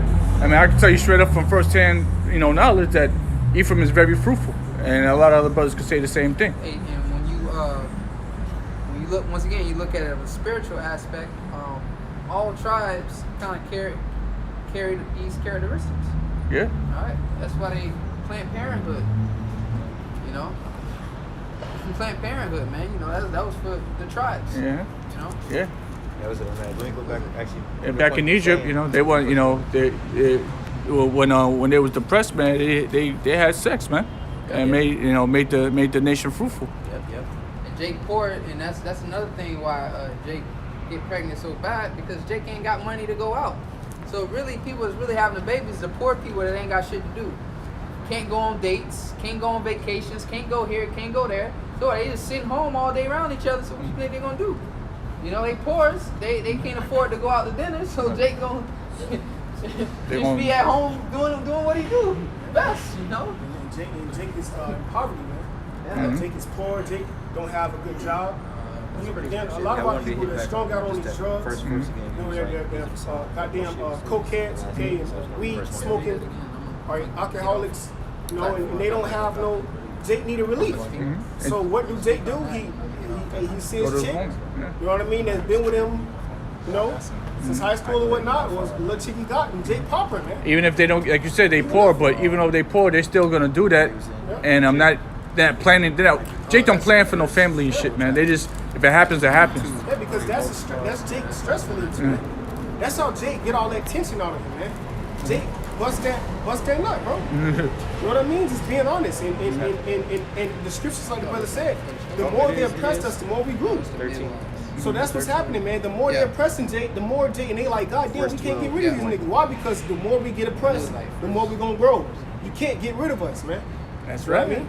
Hey, I got the precept to bring you to back you up. This is the book of Exodus, chapter 12. Perfect. Exodus chapter 1, verse 12. It says, let me go to verse 11. Exodus 1 and 11. Therefore they did set over them taskmasters to afflict them with their burdens, and they built for Pharaoh the treasure cities, Pitmoth, and Ramesses. And some people would call those Hyksos. You know, the Hyksos. Well, I believe that goes in what, the Shepherd Kings or something like that, Yeah. you know? Which, hey, that's all documented. They even have it on the hieroglyphs inside the pyramids in Egypt this same day, man. Yep. Because they'll be like, oh, well, it don't say that there's no proof of Israelites in there. Well, probably not. It won't have the word Israel, but they were known, like the brother just said, what you call them, Shepherd Kings, but the Hyksos, right? That would be what they would be called, the Hyksos. Hey, well, they don't have a so-called documented history that the Israelites was in captivity here in America. Not under those names. You know, they didn't call them Judah and so on. They called us Negroes and so on and so forth. But hey, here we are to this same day, you know, under just a so-called different name. You know, they're not calling us Judah and things like that. But going back, verse 12, it says, Exodus 1 and 12, but the more they afflicted them, the more they multiplied and grew, and they were grieved because of the children of Israel. So that's like how we got today. That's what brother went into, man. You know, Jake ain't got no money. Jake in poverty. Jake catching all kind of hell. So what? Jake gonna go home and take it all out on his wife, man. And then not only the male shit, our women be fucking hot and ready, man. You know, stressed out. Oh, I need that to start my week off with. You know, our women too, man. Shit. Hey, but also going into that, you know, for you talking about like couples, right? But then you also have a lot of these people that's not couples. What do? They work on these jobs, be all stressed out throughout the whole week. They ain't got nobody to release that stress with. What do? They go out to these clubs and these bars, have a little drink in their depression or whatever, whatnot, loosen up a little bit, find a little chick for the night, go and knock her up, man.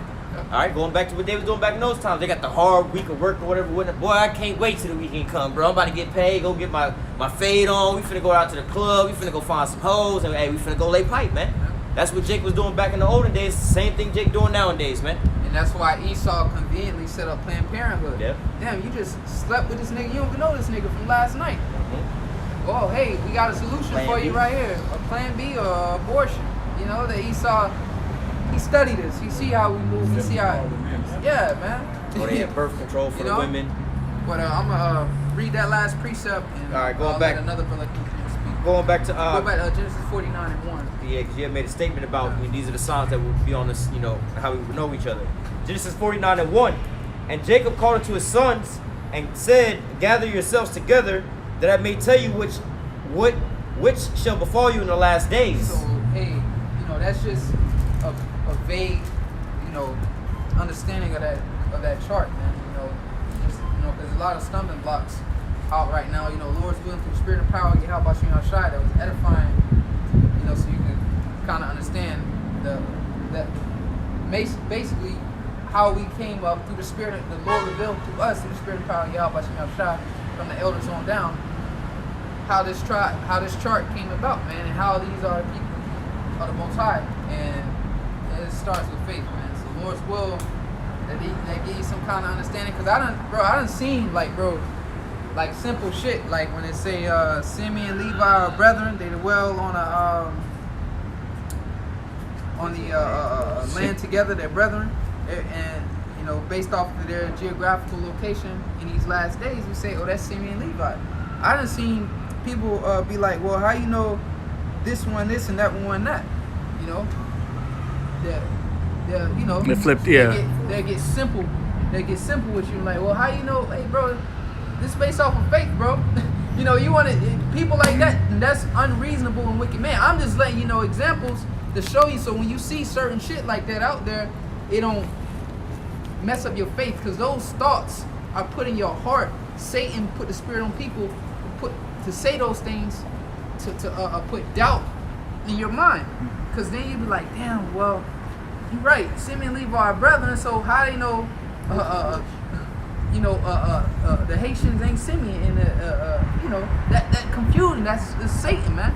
But I only tell you that so it don't, when you see it and you run across that, it don't fuck your mind up. This is based off of the faith, man. Right. It's all based off of faith. We can show you how through the spirit this holy man came up with this, but at the end of the day, it's based off of faith. You know, and we believe it, and we happy with it. So hey, who ain't with it, you ain't gotta be with it, but who believe it was given unto you. So hey, let's keep moving, you know, together. You know?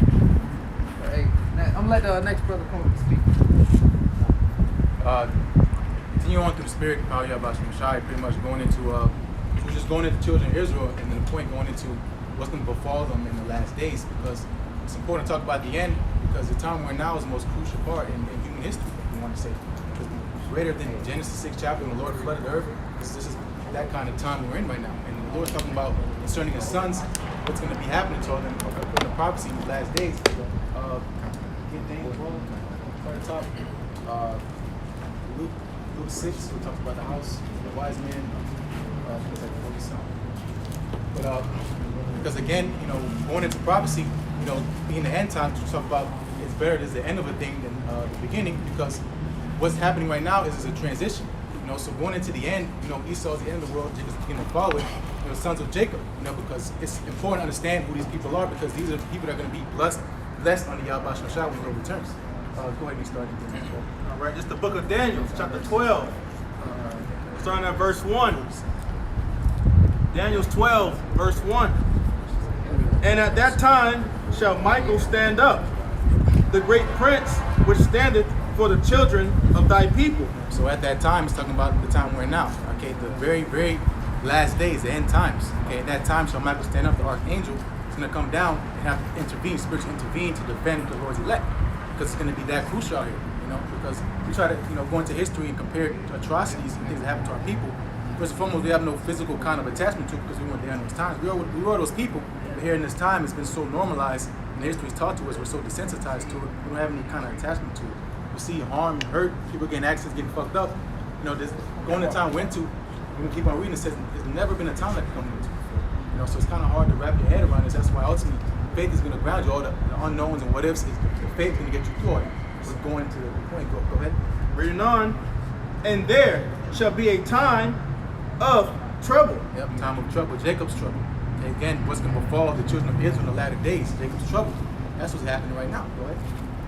Such as never was since there was a nation. So since there never was a nation. So again, all the worst things that ever happened in history, recorded or unrecorded, it's not going to be worse than the time we're in right now. Not even close. Go ahead. Even to that same time. And at that time, thy people shall be delivered, every one that shall be found written in the book. Yep, so knowing that there's going to be a time like no other, knowing that first and foremost is a great deliverance. Because hearing that's going to be a time of trouble and knowing there's no way out, that's going to be extremely discouraging to you. No, we're here to tell you that there's a way out. And it says those who are written in the book are going into the first fruits of the kingdom of Yahweh Shemashai, which consists of those tribes. Because we don't care about the other nations. We're not breaking down other nations who's Ham, who's Canaan. We don't care. We know that the Hamites or the Africans, fuck them. Okay, it's about Israel. It's about breaking down who are these people. We need to know who these people are. The elect. That's what we gotta find out. Keep on going. All right. Verse 2. You got something? Go ahead. Oh, no, it says, verse 2. And many of them that sleep in the dust of the earth shall awake. Yep, which was us. We were dead. Brother Levels bringing out Ezekiel 37 chapter, those dry bones. It was dead. Revelation 11 chapter, spiritual Sodom in Egypt. We were dead. We were dead in this land because we didn't know who we were. We were dead to an understanding of Yahweh Shemashai and true heritage. We were dead, spiritually dead. So it said we shall awake. Go ahead. Read it again. Verse 2. Verse 2 at the top. And many of them that sleep in the dust of the earth shall awake. Yep, going into the elect. The elect are going to wake. And it's going to say, go ahead. Some to everlasting life. So some. It didn't say all. It said some. Some to everlasting life. So that's the remnant, the elect. The Lord left a remnant.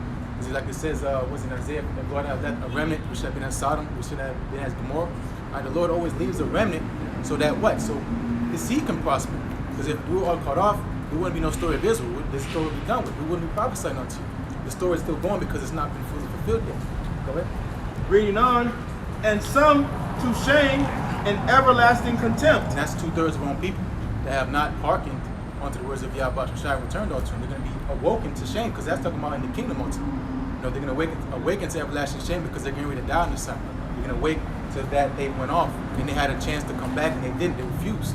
All right, because going into the prophecy of 2/3 of Zechariah is specifically talking about here in America.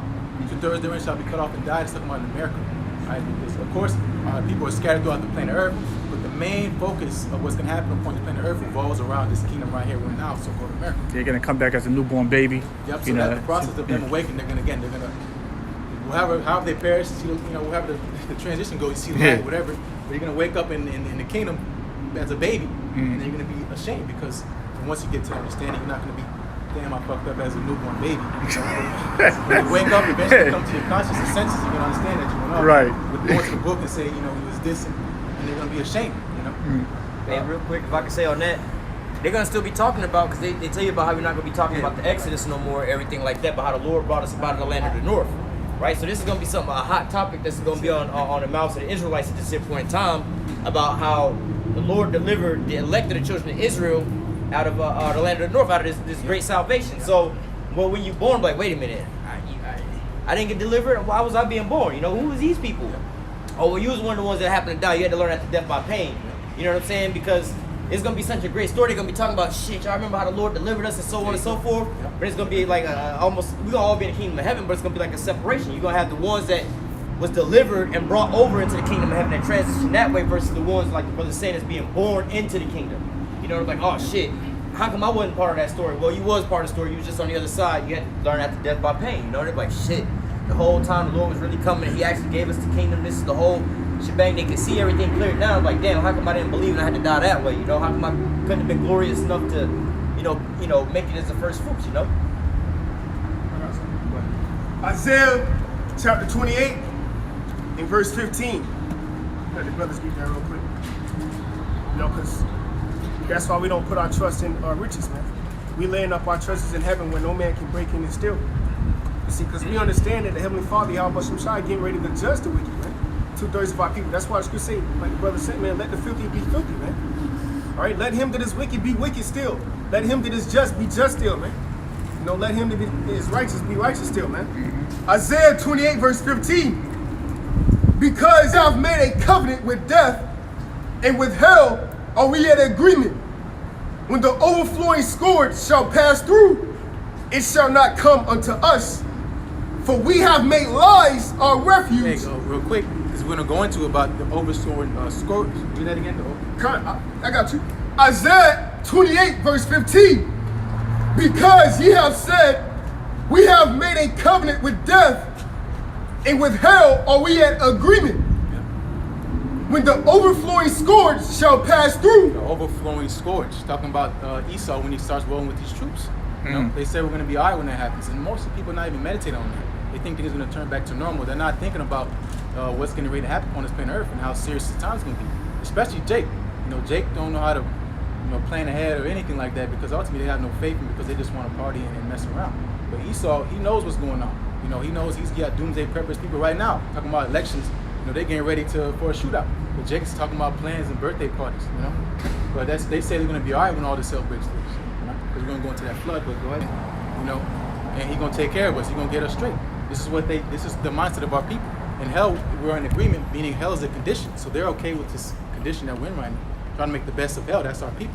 Because they're very adaptive and so on and so forth. Our people just keep on going, but they're going the wrong way. That's the point, you know. Finish that percent. And under falsehood have we hid ourselves. Yep, so it might not be, so to say, consciously they're thinking this, but this is what they're after and what they're following after, lies and falsehoods. They're comfortable in that. So they don't ask questions. They don't care about what's happening. They don't want to hear breakdowns. They don't want to hear about the Lord. They want to say, you know, we're going to party and do what we've been doing, you know, because that's what we do. You know, we want to call ourselves blacks, Latinos, and we're cool with this condition of being called these people and being okay with the devil ruling over you. And real quick, the scripture also say, going back to that, you know, woe to them that go down into Egypt, that put their trust on Egypt. You know, you was holding that. Are you was holding that? Yeah. Okay. Cool. Yeah. Shit, I was gonna say.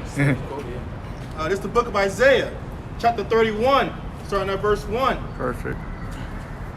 Isaiah 31, verse 1. Real quick, just to, you know, I was bringing that out because of the backup what the brother was saying, we're making a covenant with death, and you know they putting their trust on this here place, like the brother's gonna read. Go ahead.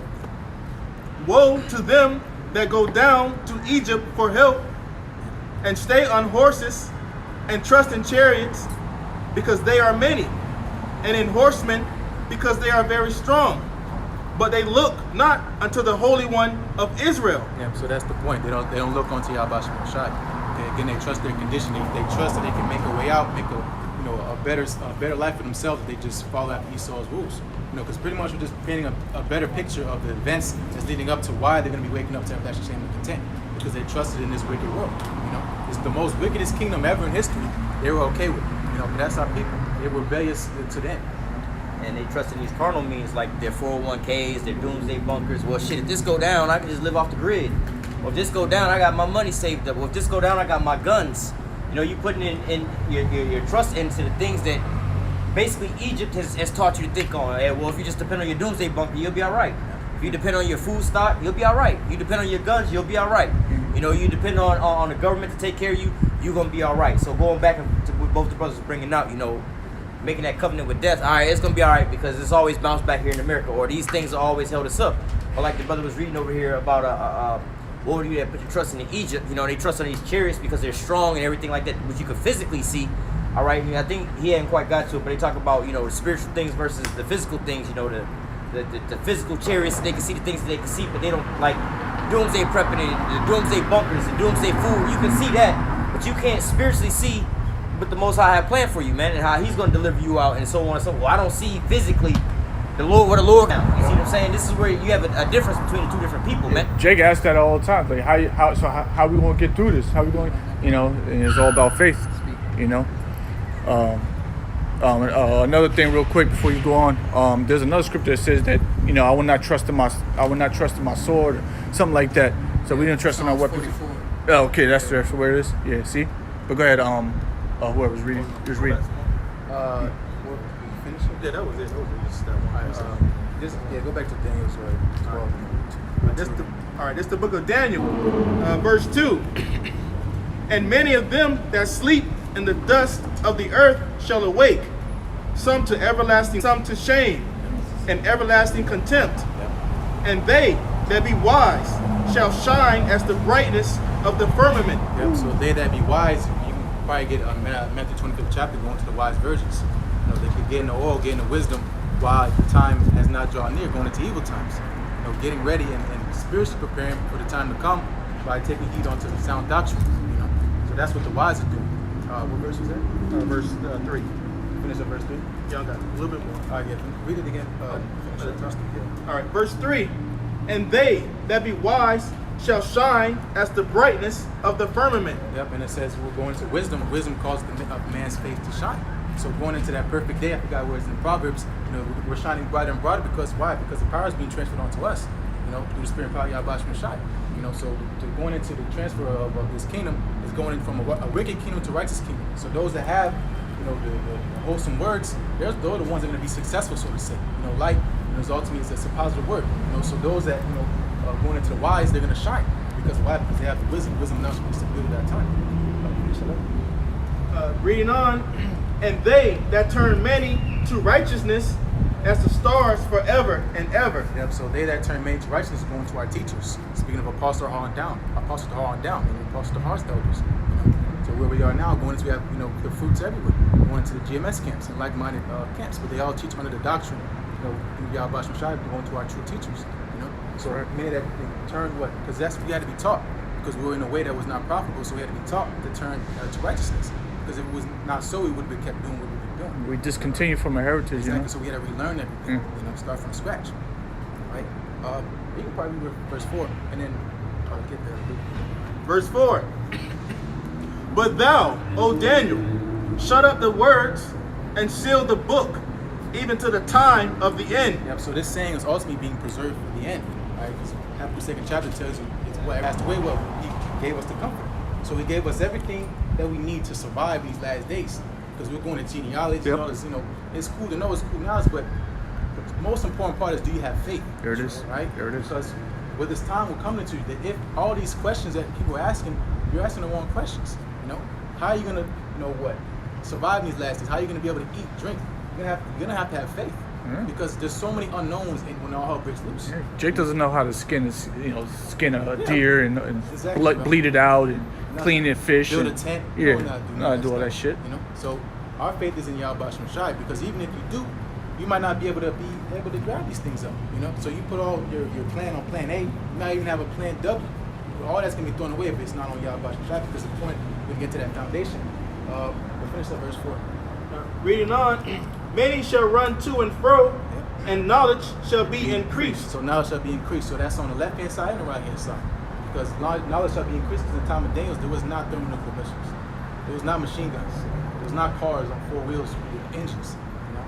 So knowledge got increased on the left hand side, and knowledge shall be increased on the right hand side going into His mysteries. You know? These things that were spoken to Daniel, the Lord said, shut it up, don't worry about it, because you're going to understand in the end. Because, you know, going into these breakdowns, they weren't, because again, Yahweh Shai had to reveal that understanding, because He had to get the glory first, and then the knowledge came out forth through His sacrifice, and Him going to the cross. Whatever. Go get the Luke about the house. This is we'll start verse 46. Yeah, go ahead. Second Ezra 14 and 14. Second Ezra 14 and 14. Let go from the mortal thoughts, cast away the burdens of men, put off now the weak nature. Yep, so the weak nature is pretty much trying to worry about how you're going to survive or save yourself. You know, because all this flesh wants to do is live. So when you get fears and doubts, that's ultimately the flesh attacking you. Because the spirit is willing, Scripture says, but the flesh is weak. You know? Weird, so man. going into, you know, read that again, Luce. Go ahead, read it again. You say read this again? Yeah, read it again. The second Ezra 14 and 14.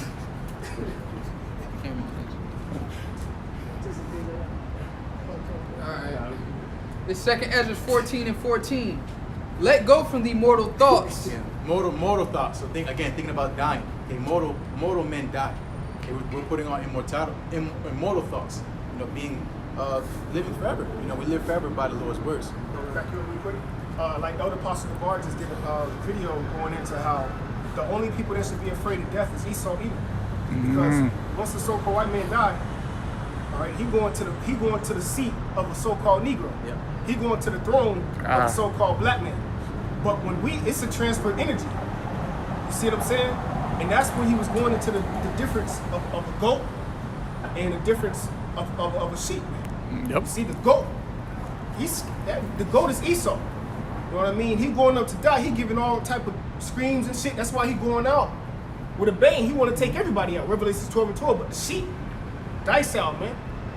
You know what I mean? Because that's how we are, man. We know we're defenseless. The scripture say, "Fear not, worm Jacob." But I just want to bring that out. That death is nothing but a transfer of energy, man. We going back from we leaving this and going right back to the Heavenly Father. It's funny, man. Scriptures explicitly say, "Rejoice and be glad, O daughter of Edom." So, do it, because this is it. This is it. It don't get better than this. Yeah. This is it. This is the best thing you got. So enjoy it to the best of your ability. Yeah. Okay. 2 Ezra 14 and 14. Let go from the mortal thoughts. Cast away the burdens of men. Burdens of men is, like you got to do. You got to go to work. You got to how I'm gonna eat. You got to pay bills. That's burdens of men. So don't worry about that shit. Scriptures talk about be careful for nothing. Don't worry about it. How I'm gonna do this. How I'm gonna do. The Lord gonna take care of you. So that's casting off because that's baggage. Wow. At least space for doubt. At least pretty much space for no faith. So put that away. Don't worry. Cast it off. Get that away from you. Go ahead.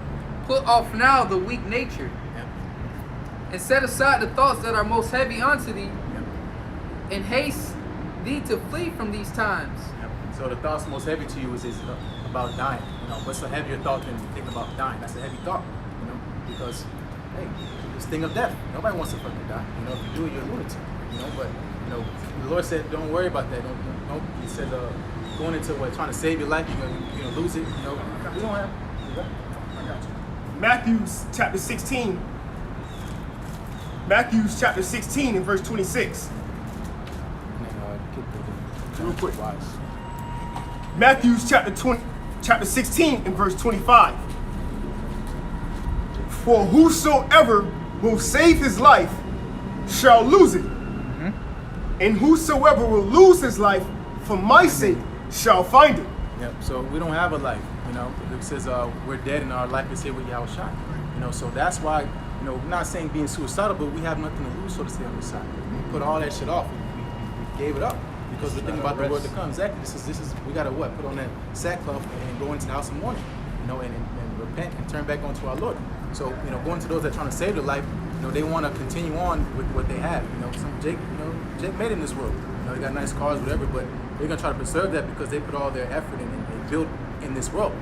And that doesn't go perfect with the oh, you got to quickly go ahead. Real quick. Start at 46, right?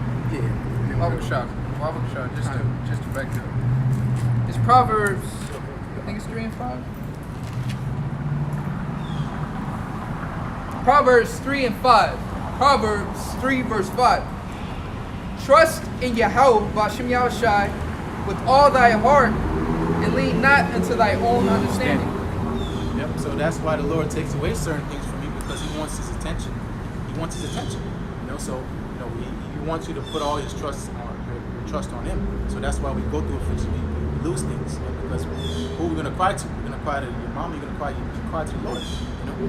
So going into His thoughts. Read again. Proverbs 3 and 5. Trust in the Lord with all thy heart, and lean not into thy own understanding. Yeah, lean not to thy own understanding. That's why we have sound doctrine. So 100% truth. Yeah, so that's the important part. Lean not to understand. That's why you start bugging out. You're not gonna get these unknown questions. How far is the sun? All these stupid ass questions. It doesn't pertain to salvation. Go ahead. Matthew 11 verse 28. Come unto me, all ye that labor and are heavy laden, and I will give you rest. Take my yoke upon you and learn of me, for I am meek and lowly in heart, and ye shall find rest unto your souls. One more. For my yoke is easy and my burden is light. Okay, so this yoke, all right, is light. All right, and this is why we come out here and do this work, man. You know, because this is the spirit, right, of Yahweh Shai on us to come out here and to suffer these things. Because at the end of the day, we know that the price of the kingdom of heaven is not worthy to be compared with the things that we going through physically, man. Okay, it's not comparable, man. You know. This is the book of Luke, chapter 6. I'm gonna start at verse 46. And Give me a second to get it. Con. Luke chapter 6, verse 46.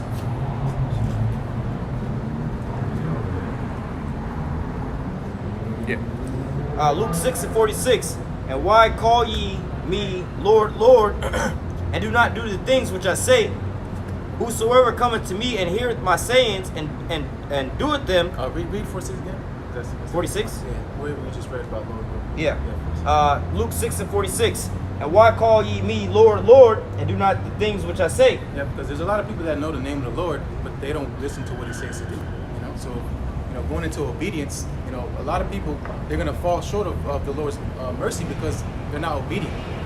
So they take this liberty, this grace as a time to lift themselves up, whatever case may be, going into their own vain glory, Mm-hmm. But the Lord's not going to save a lot of people that actually have the name, Spirit of birth. Yeah, but they want to be in the spirit of mirth. They want to, because they think ultimately they got a free pass. Like you pretty much go into Christian doctrine, saying I'm already saved. And liberty. Yeah, exactly. You know what I'm saying? Liberty is a cloak of malicious. Yeah, that's what I was getting to. Yeah. Go ahead. That was it. Continuing on, verse 47. Luke 6 and 47. Whosoever cometh to me and heareth my sayings and doeth them, I will show you to he who is like. Yep. So not just hearers, but also doers. Okay. Because faith and works is extremely important. Because it says faith without works is dead. So you can believe. So you say, but you don't really believe because you're not working. Go ahead. Verse 48. He is like a man which built a house and dig deep and laid the foundation on a rock. So this is the wise man. Read it again. Sorry. Luke 6 and 48. He is like a man which built a house and dig deep and laid the foundation on a rock. Yep. So he wasn't just a rock. He said you already know it's going to be outside, right? Keep reading. And when the flood arose, the stream beat vehemently upon the house. So the flood, in Isaiah, when the enemy started coming like a flood, get that because we started off in 59. A violent course of action. Yeah, so it's a huge force, flood. Read that again, and then we got. This is Luke 6 and 48 again. He is like a man which built a house and dig deep and laid a foundation on a rock. And when the flood arose, the streams beat vehemently upon the house, and it could not shake it, for it was founded upon a rock. Yep. So when these tribulations come, because we're all going to be here, right? 2/3 going to be here. It's going to be a great showdown, so you say. All the casts are here. So when Jacob's trouble happened, we're going to be here. So we're going to feel the same, the same energy, the same heat. But it says when they beat upon that house, going upon the elect, they put the houses on the Lord, the rock. The foundation is Yahweh Shem Shai. The same trouble came, and it didn't do nothing to them because they were protected. Right? Get that. This is the book of Isaiah, chapter 59, starting at verse 19. Isaiah 59, verse 19. So shall they fear the name of the Lord from the west, and his glory from the rising of the sun. Yep. So the western hemisphere, because again, the great showdown, the great, going to the main part of the destruction is gonna be here in so-called America. And that's why we go into earlier about because we brought up Jeremiah 50 chapter, how Israel and Judah pressed together. They're brought over here for the big show, so to say. For the Lord to be revealed and that great deliverance to be here. Right. It also said the rising of the sun, so even the east. So everywhere. Yeah, exactly. Reading on, when the enemy shall come in like a flood, the Spirit of the Lord shall lift up a standard against him. Yep. So that standard is that rock, being Yahweh Shai. That's right. That's right. It says they're coming like a flood because flood is a rush of water. Great troubles. It's the Lord. It said the day Lord can be as a thief in the night. When water start moving, that shit gets moving. Powerful. Very powerful, very strong, very quick, very swift. It takes out everything in its path. It gets every crevice. But it said the Lord can lift up a standard. All right, and that's what we're waiting for, the standard, because people look at us like this is a suicide mission. we're putting ourselves out there, putting our necks out there. We got our names out. You know, Esau following us, tapping our phones. This is a death, like a death mission. Because you watch movies, you're like, you know, when Esau starts coming after, you know, going into FBI's most wanted, what you have to these people? They get off, you know. But this is different. This is a different scenario, right? We're building on something different. Okay, we're building on Yahweh Shai. So that's why these men that we're those who we are part of, these men are going to be different. You know, that's why I said, then should I know who am I chosen? It's going to be a great distinction. Okay, going on to those wise men. You got some notes on. Yeah, let him finish real quick. Yeah, go ahead. If he, Verse 20. And the Redeemer shall come to Zion, Yep. and unto them that turn from transgression in Jacob. Yep. Those that turn from transgression, because he said, those that hear my sayings and do them, or paraphrase, I should like them unto a wise man. You know, so that's what's turn from their wicked ways. Beautiful. So that's what we're going into the point we're making right here. I start at the top again. And the Redeemer shall come to Zion, Zion, not everybody. Bro. and unto them that turn from transgression. Them that turn from transgression, because the Lord redeemed everybody in ancient Egypt. The Lord got everybody out of ancient Egypt, going into our people. You know, but they were still going off. They were still attached. You know, they wanted to go back and say, let's go back into Egypt. We'll chill over there and do that. You know, they're secretly worshiping idols. You know, that's not going to be happening in this deliverance. The only people that's going to be delivered is the elect, right? From transgression in Jacob, saith the Lord. As for me, this is my covenant with them, saith the Lord. My spirit that is upon thee, and my words which I have put in thy mouth, shall not depart out of thy mouth, nor out of the mouth of the seed, nor out of thy mouth of thy seed, saith the Lord, from henceforth and forever. Yep. So you know the blueprint has been set. We're taking heed onto the Lord's words. You know, we're not making up our own things. This is what the Lord told us to do. You know, so that's how we're not able to be gainsayed. We're not able to be resisted. We can't be able to be turned away, because what we're doing is we're taking heed onto our power. So that's what nothing can be done against us. You know, that's Israel's success story. Obedience. The best time we was, as far as us as a nation, we was doing well is because we listened. That's it. Yeah. Can I- yeah, real quick. This is Psalms 124, going back into when the enemy shall come in as a flood. Alright, this is Psalms 124, and I'm going to start at, I've been for the Lord, Psalms 124 and 1. If it had not been for the Lord who is on our side, now may Israel say, if it had not been for the Lord who is on our side, when men rose up against us, then they had swallowed us up quick, when their wrath was kindled against us. Then the waters had overwhelmed us. The stream had gone over our soul. Then the proud waters had gone over our soul. Blessed be the Lord who hath not given us as a prey to their teeth. Nice. Our soul is escaped as a bird out of the snare of the fowlers. The snare is broken and we are escaped. Our help is in the name of the Lord who made heaven and earth. And that's self-explanatory. What was that? Because Psalms 124. you know that's what would have happened if we had didn't not take been. exactly if it wasn't for Yahweh Shai. So, but that's not going to happen. Okay, because the Lord again is going to have that remnant one into His grace. That's going to see His salvation. And it said, well, talking about Israel. Okay, it's not talking about everybody. You know, so you know what's going to happen is the Lord's going to redeem His elect like He always does, and He's going to subdue the nations. Okay, and we're going to be set in our proper state. Because of why? Because we made the Lord our strength. You know, so that's just what we're doing. That's it. I mean, I had one more verse to finish off in Luke 6. This is Luke 6 and verse 49. I think that's in the same. It's in 25. Okay. Luke 6 and 49. But he that heareth and doth not is like a man that without a foundation built a house upon the earth, against which the stream did beat vehemently, and immediately it fell, and the ruin of that house was great. And immediately fell, because our people are going to get ran through. Only 2/3 of our people are just going to get run through. You know, because when this force comes through, when Esau really starts, the Lord gives the spirit of Esau to just go out and start tearing up our people are just going to get mowed up like grass. You know, because they didn't build upon a proper foundation. Foundation is what is it? The principal thing, you know, going into wisdom. Yeah. You know, the principle, the basic. When we talk about atoms, these are the principles of life. The principle of our survival is taking heed onto our Bashma Shai. Building, is this what you see? We're building, upon a proper foundation, and that's what sound doctrine. The name, okay, know the name, okay, but talking about the wise, we're talking about the elect. What? Go ahead. All right, this is the book of Matthew, chapter 25, starting at verse 1. Matthew 25, verse 1. Then shall the kingdom of heaven be likened unto 10 virgins. Yep, so these are all parables, okay? So the kingdom of heaven be likened unto 10 virgins. Okay, so we're going to go ahead.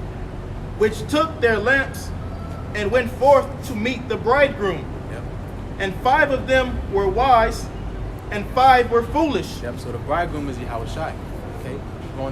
We're all going to face judgment, okay? Because Yahweh Shai is returning, all right? And he's going to go into it, but going to the 10 virgins is going into the wise and the foolish, okay?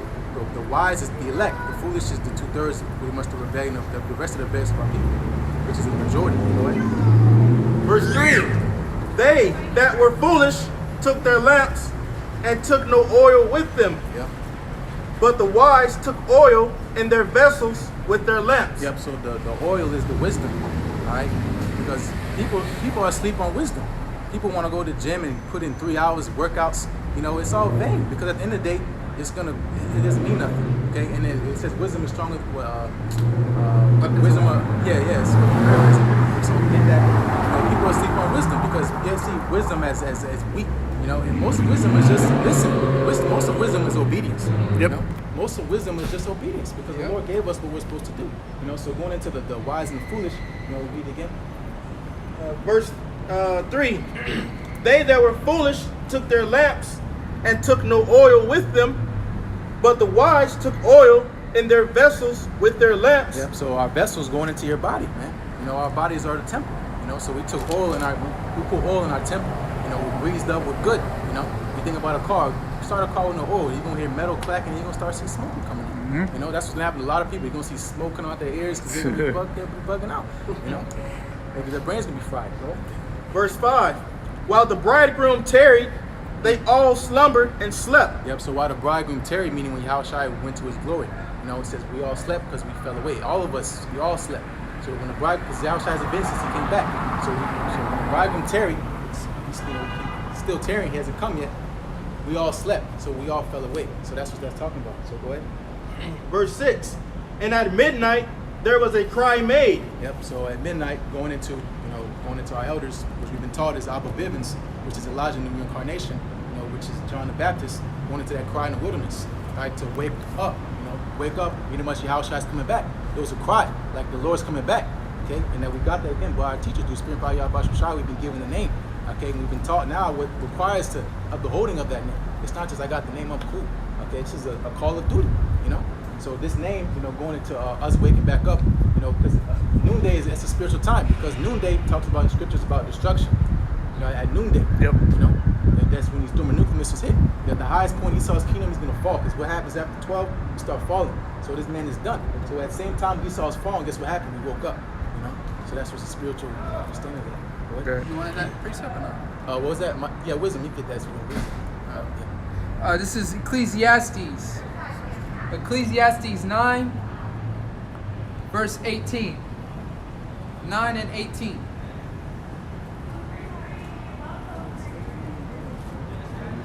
Be unwise if you try to set that bitch off right here in front of you, So that's why that wisdom is way more important.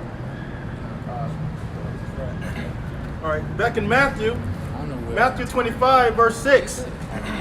And at midnight there was a cry made, Behold, the bridegroom cometh, There you go. go ye out to meet him. Yep, so Yahushua is coming back. Okay, that's what we've been woken up and told that, Yahushua is coming back. We've been told how he looks like. All right, the so-called black man, we got the signs, we got pictures, we go to the scriptures, the bridegroom's coming. All right, that's what we're going into the end.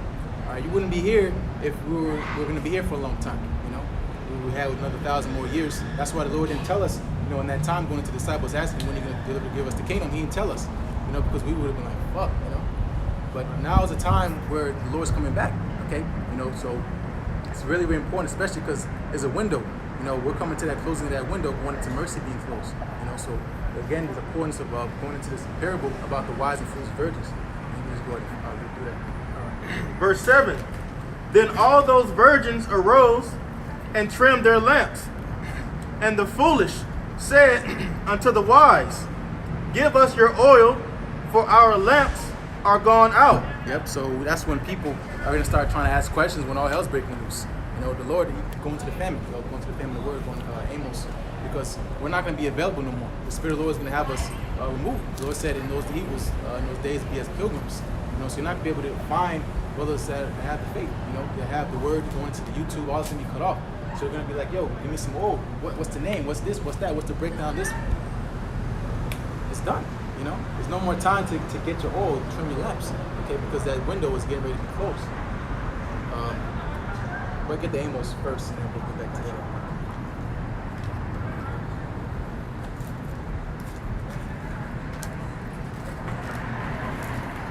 that. Through the Spirit, you know, me and Mayam and Brother Kwang, when he came in, did a lesson. Don't forget about the famine of the word. Like, there's a window, like. There's a certain time where this is going to be cut off. It's not going to be available. We're not going to be out here preaching them, okay? Because it's going into the floods. You know, it's going to beat upon our house. You know, this devil's going to come down. They're going to feel it. He's going to start casting people out of houses, bearing false witness. Some brothers going to be put in jail. You know, so we're not going to be out here no more like that. You know, This is Amos chapter 8, verse 11. Behold, the days come, saith Yahweh power, that I will send a famine in the land, not a famine of bread, nor of thirst for water, but of hearing the word of Yahweh. Yep. So again, the point of the Spirit I made, going into people sleep on wisdom. You know, people. You know, you can kind of prepare for. You can read on the news saying there's a food shortage. Okay, let me buy some more food at the grocery store. But everybody sleep on the wisdom. Okay, the actual instructions that are going to deliver you from death in these times. And ultimately, that's the going to faith. You know, well, the word is going to be hid. All right, because what we're doing right now, we're out in the open. That's why the Lord said go on the highways and byways. You know, preach the word in season, out of season, in season, out of season. You know, but people don't take nothing serious until they have to. People ride around on skateboards, and it's gonna be beautiful. You know how the Lord plays this thing out, and really see people's faces when this stuff starts popping out. You know, and of course, Lord's will, going into that time, we're gonna start doing miracles, and there's gonna start a lot of believers start coming in. That's how we know, because again, the parable about this time being pretty much like a door. You know, we know this little going to prophecy is not little, but certain things are left that gotta play out, and that's gonna show out in a short window span because we're gonna start speeding up really, really quickly. But get that. We'll finish up Amos. Oh, God. Amos 8 and 12. And they shall wander from sea to sea, and from north even to the east, and they shall run to and fro to seek the word of Yahweh, and shall not find it. In that day shall the fair virgins and the young men faint for thirst. Yep, for thirst for the word. You know, the fair virgins, because again, we're going to the parable about the wise and foolish virgins. They're going to be trying to get water. They're going to try to get the oil. They're going to try to get the understanding. It's going to be too late, you know. So a lot of people are going to get caught out because they took this time for a game, for a joke. You know, so we're going to be running back and forth, going back tracing, going back to phone history, YouTube. They're not going to be able to find nothing because they deny the Lord. So what the Lord's going to deny them? Probably get Proverbs first chapter. But finish that. Matthew 25, verse 8. And the foolish said unto the wise, Give us of your oil, for our lamps are gone out. Yep. But the wise answered, saying, Not so, lest there be not enough for us and you. Yep, because the scriptures talk about the righteous being scarcely saved. We can't be giving shit out like that. You know, we're going into how bad it's gonna be out here. We're gonna be scarcely making it out here. That's right. You know, like sliding on the sliding door where the shit's closing down type. It's shit like something dramatic. You know, so their oil went out and their light went out because ultimately going into their hope. You know, a lot of people are gonna start losing hope very soon in these last days. They're gonna start giving up all the glory to God. No, because they have hope in what they What they see. Exactly. So that's again, people sleep on the wisdom because your mind is what you have been working on. Okay? Sleeping on the wisdom. You've been neglecting, this gift. You know? So that's why you're gonna get exposed out here. Sleeping on the building wisdom, outwardly, building it outwardly, establishing itself. They got this, they got that. Outward. So outward look like, that's what Jake do. Eye service. Oh, he got a nice car. He got a nice house. They building up outwardly, building up things outside, which is outside of the temple. The scriptures say that which temple ye are. We are the temple of the Most High. But you building outside of the temple, that's profane. Yeah. Exactly. So you look good, yeah, you look good. You look tough. Like, yeah, you established, you got this, you look tough. building outwardly, but inwardly weak as hell, man. You know, the infrastructure weak as hell on the inside. On the outside, it looks strong. You know, but when it comes to the things that actually matter, like the brother going into the wisdom, building up, you are the temple. So you're supposed to be building up yourself. And like the brother said, that starts spiritually, which is mental, in the mind, building up your mind, preparing for these things, man. Go ahead, Up. You got something? Yeah, real quick. Isaiah 33:6. Isaiah 33:6. In wisdom, in knowledge, shall be the stability of thy time, and strength of salvation. The fear of the Lord is his treasure. Yep. The stability is what keeps you online. You know, just think about a car, you don't got no stability. You're sliding everywhere. Yeah. You know, you got no control. In your mind, you're gonna be racing. You're gonna be like, you can't control. The Lord said the double-minded man is unstable in all his ways. You're gonna just implode. You're gonna start losing it out here because your mind has not been completely, you haven't been training your mind. You know, so wisdom and knowledge needs to be the time, not your Lambo. Okay, not what you got in your bank account, how much it doesn't. He said wisdom and knowledge is up to the stability of that time. He talks about the fear. Because a lot of people do not have the fear of Yahweh Shai at all in their hearts. So with that, that's not a thing that's taken lightly by the Lord. You know, people go on to do their thing, they get away with certain things for the sake, but the Lord, you got an infinite memory. You know, you got your phone run out of memory, you run out of memory, you forget shit, but the Lord does not forget anything. Did you finish that? Yes, it requires that which is past. Yeah, exactly. So the Lord's gonna bring all that case up and drop it on your fucking chest. And it says, the fear of the Lord is his treasure. Okay, the Lord delights in those that fear him. And fear goes into pretty much respect. Show some fucking respect. You know, these people have no respect for Yahweh Shai. That's why they're gonna get fucking destroyed. It talks about the fear of the Lord being wisdom. And that's the beginning of it. There it is. That's the beginning. I got all of that here. You got all that right there? Finish Finish that and then Oh, there's more? we'll get Oh, yeah, we ain't done with that. Verse 10. And while they went to buy, the bridegroom came, Yep.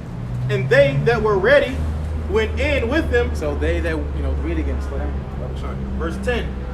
And while they went to buy, So while they went to buy, like, because he just read up, said, go to the buyers and, and go sell where prepared is. And while they went to go pretty much get right, like, all right, I'm gonna clutch up, I'm gonna get the breakdowns.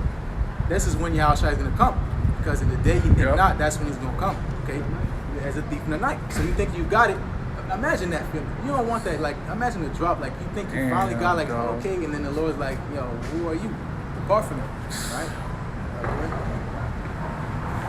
and while they went to buy, And that's so heavy because it's what spirit you're gonna be in when JT actually reached his pinnacle. You know, what spirit you gonna be in, and brothers know how that shit feels, man. It's what spirit, you ain't just gonna hop in the spirit in one day or two. This took, for us to feel the way we feel, that took a process, man. You know, this ain't no overnight Israelite thing, man. It's the what mind, and you want to be in the right mind when all hell break loose. Now, granted, the Lord it's gonna be some people converted like at the last minute, right? But the Lord's gonna put a heavy spirit on them to be able to grow up quick and to be able to quick thinking. But why you now that we talking to you now that have that liberty, you ain't gonna have that token, so to say, man, because you got it right now to buckle down, man. Yeah. So here it is, you out on a family outing, on a vacation, and all hell break loose. What state of mind you think you gonna be in, man? When all hell break loose, you out in the Bahamas or somewhere in the islands or somewhere, having a good ass time on a cruise ship, and then all hell break loose, a dollar collapse or EMP strike. Man, you gonna be afraid. Hey, man, happened. You seen that with the COVID lockdowns. When people was on them ships behind us, it was locked down. They couldn't get off the ships. Yep. Yeah. They were stuck on those ships. They weren't prepared. They wasn't ready. Real quick, the scripture in 2nd Ezra says, when you had yet liberty, you understood not but despised it. So your judgment is going to be a horrible situation. Matthew 25, verse 10. And while they went to buy, the bridegroom came, and they that were ready went in with him. Yep, that's the elect getting beamed up. The elect gonna get beamed up. So while the foolish was trying to get ready, get right, the elect, they gonna look up the elect getting beamed up. Go ahead. went in with him to the marriage, Yep. and the door was shut. Yep, so this is spiritual because you hear about the door shutting where? In the book of Genesis, the 6th chapter, going into the flood. The Lord closed the ark, you know? The Lord closed the ark so that what? No one else could get in. Everybody else supposed to get in, got in, all right, go file in how the Lord set it up with 2 and 2, you know, with the animals, and then got Noah in his household, you know, those 8 souls on that plane. Plane. That's how we leave it. Ship. That's how we leave it, especially because we're going to be beating up in so-called UFOs. You know? So, yeah, finish up. Verse 11. 15 more minutes. Afterward came also the other virgins, saying, Lord, Lord, open to us. Yep. But he answered and said, Verily, I say unto you, I know you not. Yep, and that's Cold. going to be a terrible feeling because remember we read in Daniel 12th chapter about the everlasting shame and contempt. The Lord going to deny you because you deny Him. And we can get that in Proverbs, you know. But imagine that feeling, like, and imagine in your mind like the worst letdown you ever had. Maybe would it be a woman or someone didn't pick you up, or just imagine that. But times can't even measure that. God the damn. Creator, like His Son, said, "Yo, get out of my face," you know. Your father disowned you or something. And they had hope, like, because they thought when it was, you know, said they while the going into when the wise was, they was ready, you know, the foolish, they was, yo, all right, let's get our shit right, like last minute type niggas, like we got a test on Friday, they studying Friday morning, you know, that's going into the foolish, you know. So, you know, when that, and that's the same time when, you know, that test is gonna be happening. Yep. Yeah, exactly. They have not been practicing studying nothing, so that's why they're gonna fail. But that's it on that, and then get the Proverbs. First chapter. Okay, I have one real quick to go with that. St. Matthew's 5, verse 14. St. Matthew's 5, verse 14, the point is at 16. It says, Ye are the light of the world. A city that is set on a hill cannot be hid. Neither do men light a candle and put it under a bushel, but on a candlestick, and giveth light unto all that are in the house. The point, let your light so shine before men that they may see your good works and glorify your Father which is in heaven. Yep, and the light is the wisdom, okay? Because we're going into the oil. The oil is something to use to be light up, you know. So the oil burns what for going into what is it in Ezra's? You know, going into what's the little stick called? I probably have to grab it. Going into when you trim it. Oh, Wick. Wick. Yeah. Yeah. It's Like dipped in wax or Yeah. shit or You oil. know, so it says, "Let your light shine therefore before men," because ultimately, you know, you can be the most shyest dude in the world, but this wisdom that's gonna take you out of that comfort zone. Yep, it's gonna make you a man. It's gonna make you a man, you know, because this is going into the Lord giving His wisdom is not just for nigga type stuff, you know, because you're being raised up to be a leader, you know. So you have to be out there to be able to guide people, you know. So you're not having this wisdom for your own, of course, it's for yourself, but it's ultimately for a whole nation, you know. So they can have something to go to because one of the great things we don't have as our nation is proper leaders, you know. So these are The leaders. Gates language. Exactly, you know, we have no leadership, okay? Because and think about it, every time the Lord raised up a leader, they didn't listen to him. Moses, you know, you go on down the list. Yahushua, the ultimate example, you know. But there is people out there, and that's who we're laboring for, that are actually going to get it, you know. And once they get it, we're out of here, okay? That's right. We're trying to get the rest of the elect sealed so we can get out of here. The U.S. people, we know how the story goes with you. But we're waiting for the miracles to happen, the great influx, and before you know that, we're out of here. Twinkling of an eye, beamed up, you know, and this bad dream is over. That's right. But give that Proverbs and start with this. Colin, I mean, this is quite a bit, but I got you where you're gonna go. This is Proverbs chapter 1, and I'm gonna start at So like all right. 20.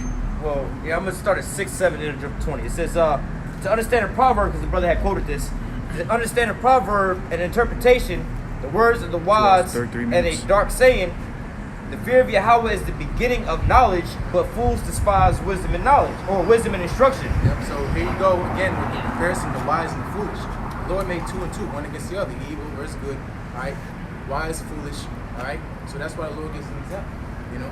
So the fools despise what wisdom and knowledge and instruction. You know? So what's gonna happen to the fools? They're gonna be destroyed.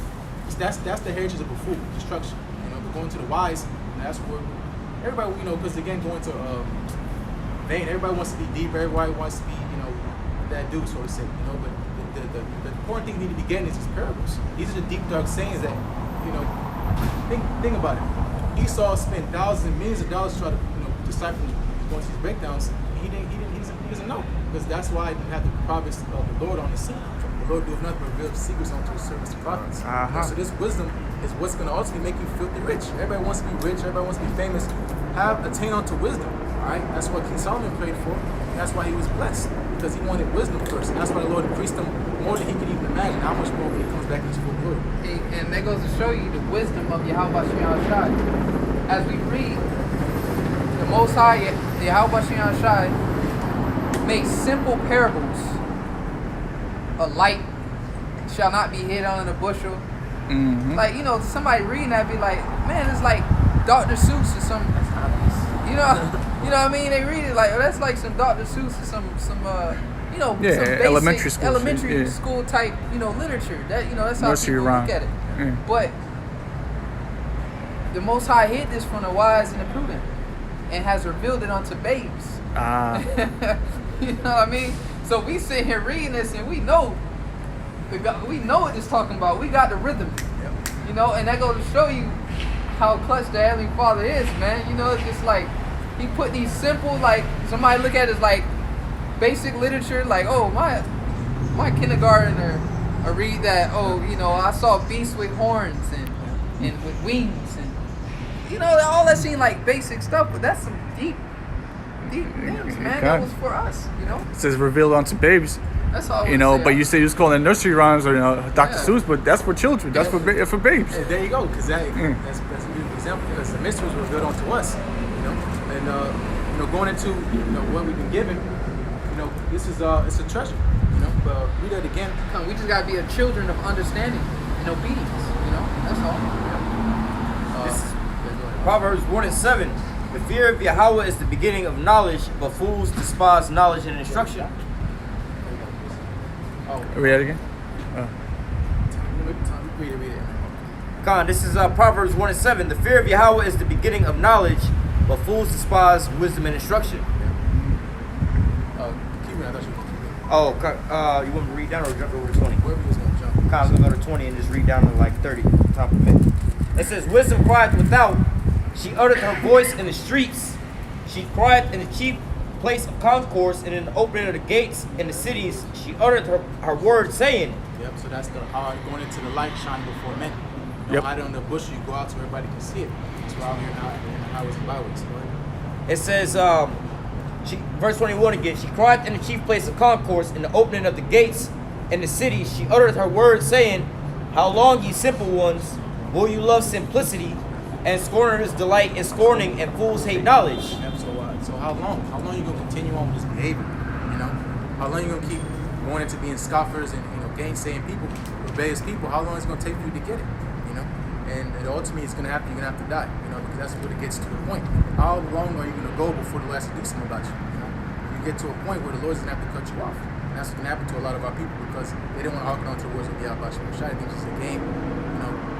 All of us have families, you know, we've been mocked, laughed at, you know, but going to the wise virgins, again, going to the transfer of power, the wisdom bring it to a kingdom, you know. So by the wisdom of, you know, going to the wisdom of Solomon, okay, you know, by the wisdom of these men, you see how and it's by wisdom, and it's not our wisdom, you know, it's not our wisdom. That's really the crazy thing, you know. We're smart because we listen. That's really what it comes down to.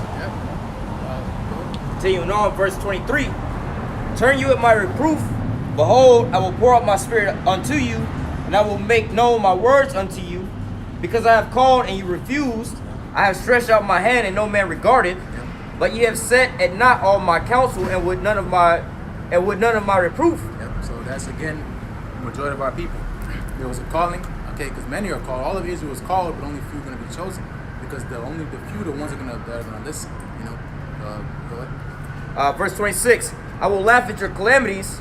I will mock when your fear cometh, and when your fear cometh as a desolation, and your destruction cometh as a whirlwind, when distress and anguish cometh upon you, then shall you call upon me, but I will not answer. They shall seek me early, but they shall not find me, for they have hated knowledge and did choose not to fear Yahweh. They would none of my counsel. They despised all of my reproof. Yeah, so, going to the Lord laughing at your calamity, and the Lord's going to laugh through us, because what do you do to a fool? You laugh at him. A funny guy, you laugh at him. So that's going to be our people out, goofy. We laughing at him because we told you, And going into the reproof, this is what you have here now, okay? It's like going to the words of the Lord. You don't have to go far. You don't have to go nowhere. We're going to come to you. We're on the highways and byways to major cities. We're all there. Watching your phone. On the phone. There you go. You faced the whole time, and you had the chance, and ultimately because the Lord didn't want you, But Quam has something. yeah, If you're done with that. Yeah. That's only if you're done. If you're not done. I don't know. I was at 30s. That's the point right here. You holding something? Yeah, real quick. You go, and then what you want? Proverbs chapter 8, and right to the point. Proverbs chapter 8, That's what I was thinking. I lost my verse 36. But he that sitteth, I would teach, like, I would teach, but skip there. Proverbs chapter 8, verse 36. But he that sitteth against me wrongeth his own soul. All they that hate me love death. So like the brother said, man, you despising the words of Yahweh Shemi Shai, you actually love death, man. Okay, because this word, all right, these are the words of life, man. All throughout the scriptures, it tell you how to conduct yourself, right thing to eat, and all that, so forth and so on. But if you choose not to listen, okay, then you must love to die. And that's why the scriptures speak about in the book of Sirach, the 10th chapter, an unwise king destroyed his people. You see what I mean? Why? Because what? He didn't take wise counsel. What hast thou to do to declare my statutes in thy mouth, seeing thou hatest knowledge? So that's why the whole world is out of whack, because an unwise king is ruling the earth, and everybody is taking on the baloney philosophies, man, rather than eating the real food, man. Got a precept in 1 Corinthians, starting at verse 19. For it is written, I will destroy the wisdom of the wise, and will bring to nothing the understanding of the prudent. Verse 20. Where is the what? Real quick, everything about this place, man. These people have as I said, Isaiah, they have taken on the spirit. They go down to Egypt, you have took on the spirit, but not of my spirit. All right, they have filled themselves. All right, that their faith, their confidence is all based off of the spirit of this world. All right, they're juiced up off of the vibration of this world, man. They filled up and ready, but off the wrong spirit, man. Okay, because the spirit of this world is Satan that has dominion over this world. So what? Satan is one of his numero uno characteristic is deception. Okay, so a lot of these people are being deceptive, and the sheep, the wolf is getting ready to come amongst the sheep, man. Okay, and you people are finna get ready to scatter. All right, but the elect, which have received the spirit and have received the understanding, okay, we finna get ready to shine. All right, with wisdom. That starts with wisdom, being obedient, as the brother brought out in Proverbs, the 1st chapter, man. That started with us fearing. And then once we showed we feared, the Most High came through and he bestowed the wisdom upon us, man. We move with fear. Okay? Baba Gashah, I'll let you have Habakkuk 3 and 2. 3 and 2. You can have it back, bro. Just real quick, spirit. Habakkuk 3 and 2, man. Okay? Because we were hit with the spirit, man, and we moved, man. All right? And that's just how plain and simple that this thing is going to get. Those that believe Yahweh Shemi Shai and those that didn't. As this world is currently fading the way these people don't see it, digital currencies and all this shit, man, this shit is over with. Okay? The curtains have closed, man. Lights are gone. They sweeping this bitch up. And a lot of you people gonna get caught with your pants down. You meant 2 and 3? No, 3. Oh, 3 and 2. okay. 3 and 2. Habakkuk chapter 3, verse 2. O Yahweh, I have heard thy speech. We have heard the speech, man. All right? And we moved with fear. We heard the speech. We're out here. All right? We brought all our deeds to the light as the brother was going into the light, man, which is his wisdom. So our deeds can be reproved, man. Just meditating on this today. We subdued this man. Not on our own, but through the spirit and power of Yahweh Shemi Shai, we reproved this flesh, man. Okay? Because when you're doing the works of wicked, man, it let off a vibration, man. But But here it is, we have a righteous spirit and a righteous vibration, man. Okay? And it is like a damn epiphany, man. Watching the videos of you know, the movie Glass, right? And how the man is different. He had different spirits on him. He'll be dark, he'll talk with a dark voice, and he'll talk with another voice, and he had like, what, 10 different personalities, man. So what you think that's on us? Right now that we speaking, what you think speaking through us, man? That's that Holy Spirit, man. That's the Holy Spirit. You literally got the Spirit of Yahweh Shem Yahushai dwelling in your temple, man. The scriptures say wisdom will flee from a malicious soul. In a body that is subject to sin, it will not dwell in it, man. So that's how we gonna move. Read it real quick again. And the brother got it. Habakkuk chapter 3 verse 2. O Yahweh, I have heard thy speech and was afraid. O Yahweh, revive thy work in the midst of the years. So that was it. I have heard thy speech and I was afraid, man. Go ahead, Mike Collar. You know? Get that. You didn't finish reading what you had before, though, did you? The First Corinthians. Just going to the wisdom. Oh, okay. I go to verse 20.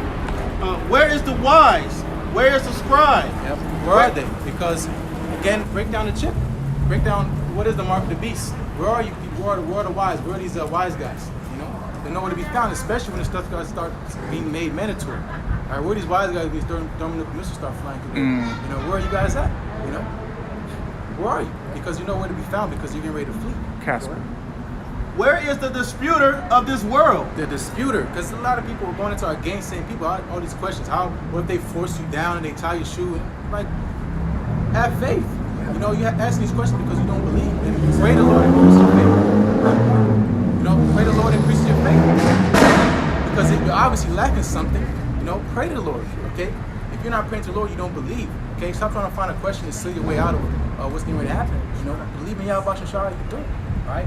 To the best of your ability, you believe in Yahweh Shem Yahushai, of course. Have not the Most High made foolish the wisdom of this world? Yep. For after that, and the wisdom of the Most High, the world by wisdom knew not the Most High. Yep. It pleased the Most High by the foolishness of preaching to save them that believe. Yep, so by the foolish things, all right, we're confounding the wise. Out here, what we're doing is the Lord called it foolish, all right? This the Lord said that, we didn't say that. The Lord said this is foolish. But why? Because he wants us to save those who believe. That's how he set it up, all right? By us doing this, we're confounding all you people in this world.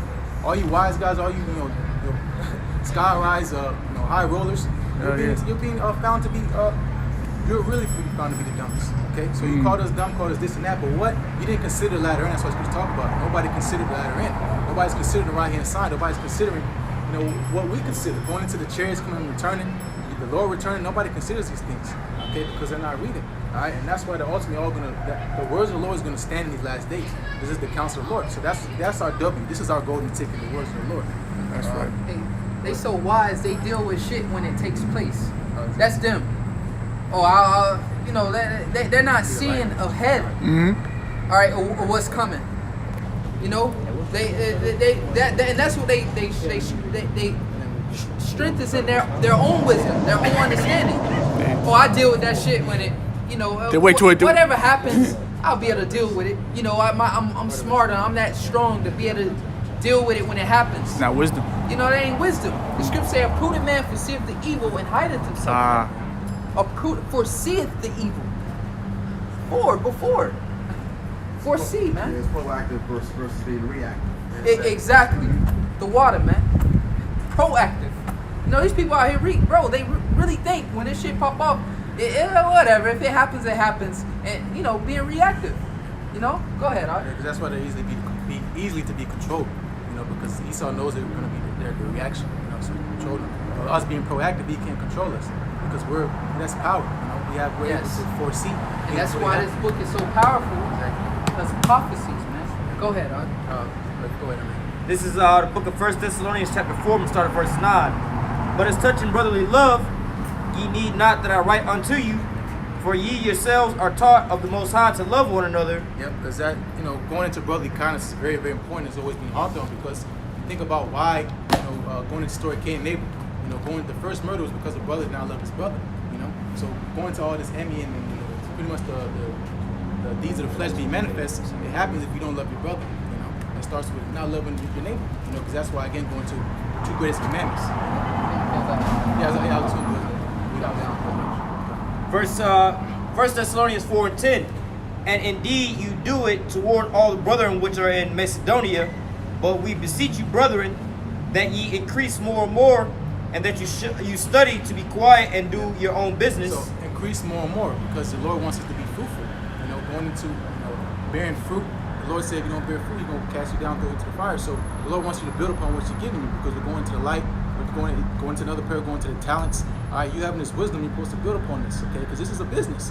All right, it's the Lord's business. So when He's dishing out and giving people loans, which is this word, He expects you to bring something back to Him, you know? So He said, increase more and more. Read again about study, be quiet. Verse 11, 1 Thessalonians 4:11.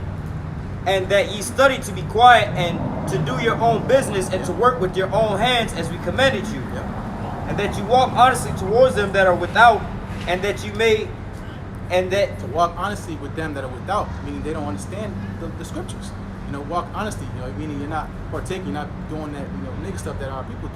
You know, so walk honestly among them, and that's a skill, you know, because peer pressure, you think about peer pressure. A lot of people are fooled because of peer pressure, you know, but we can walk honestly among the most wickedest of our people. It says, I'll let Grace do it. You know. and it says, verse 12, and that you may walk honestly towards them that are without, and that you may lack nothing, but I would not have you to be ignorant, brethren, concerning them which are asleep, that ye sorrow not, even as others which have no hope. Yep, sorrow not as others that have no hope. Because again, a lot of people are going to lose their hope in these times. Don't lose your hope. We have hope, okay? So the hope is in Yahweh Shemashai. That is our hope. So don't be like others that's going to be sorrow and sad. Don't be giving into the energy. They're going to be fine. Don't be, you know, stay on Yahweh Shemashai. You're going to separate yourself from the Lord. It says, for if you believe that Yahushua died and rose again. So if you believe, so that's the point. If you believe, do you believe? You know what I'm saying? If you don't believe, you're not supposed to be here. You're not going to last. So if you believe on Yahweh Shemashai, this is our success story. Go ahead. It says, verse 14, if you have believed that Yahushua died and rose again, even so them also which sleep in Yahushua will the Most High bring with them. Yep, so those that sleep, those that pass away, so to say. Okay, those that sleep, they're going to be with Yahushua too. That's what we're going to all that. For this we say unto you by the word of Yahweh, that we which are alive and yet remain unto the coming of Yahweh or of the Lord shall not prevent them which are asleep. Yep, because not everybody's going to die. Okay, going into the elect. All right. A lot of us are not going to taste of death from our birth. Right. So concerning those that are, we're not going to prevent those that are asleep. Okay, because going into the elect that are asleep right now. Okay, they're going to be risen first with the Lord. All right, let's get into that, but just because they pass away, it has nothing to do with those that are going to be alive. We're going into hoping to be, we're going to be alive in the time the Lord returns. It says, for the Lord himself shall descend from heaven with a shout, with the voice of the archangel, and with the trump of the Most High, and the dead in Hamashiach shall rise first. Then we which are alive and remain shall be caught up together with them in the clouds to meet our Lord in the air, and so we shall ever be with the Lord. So caught up in the air, meaning we're going to get beamed up. We're going to meet them, okay, those that have slept, going into our elders that passed away, that were in the faith, and so on and so forth, going into the martyrs on this side, those believers that are going to have to pass on this side that's still alive, but we're going to meet them in the air, okay? So we're going to meet them somewhere. Those coming with clouds being the chariots, okay? Those going to beam up his elect. We're going to meet them. Go ahead. One more verse. It says, wherefore comfort one another with these words. Yep, so that's supposed to be comforting. Okay, we have a success story. We're going to win. Okay, we have a victory. Okay, and that's why you should be in good spirits, because we're getting ready to get the biggest W, biggest upset ever on the planet. Right. People like us are going to be sitting on thrones. That's right. This is going into having imagination. Same. Okay? We're going to be able to be royalty again. Be able to go back. Oh, I think go back to our first estate. Being gods. Okay, this is not when the Lord says that you are gods. What do you think that means? We're going to be like going to those giants, okay, that the minion, Jake want to power up and do all that stuff. It's coming, So that's what you should meditate on, because I know Brother Quan did a lesson about think about life. Or for prayer basis, Brother did speak life. Speak life, right? Because we're here to win, to live. You know, all that dying stuff, that's for 2/3. Okay, we made a covenant with death. We made a covenant with life, and that's our Yes, life sir. is Yahweh Shai. Yes, right. sir. Allah. Goes up with that. Goes with us, be edifying. As always, we give our praises to Yahweh, Ba'ashem, Yahweh Shai, Ba'ashem, Rakah, Qadash. Again, double honor to the elders and apostles of Great Millstone, and peace and blessings to the whole collective of Israel. Shalom. Shalom. That brother said, "You need-" Yes, sir.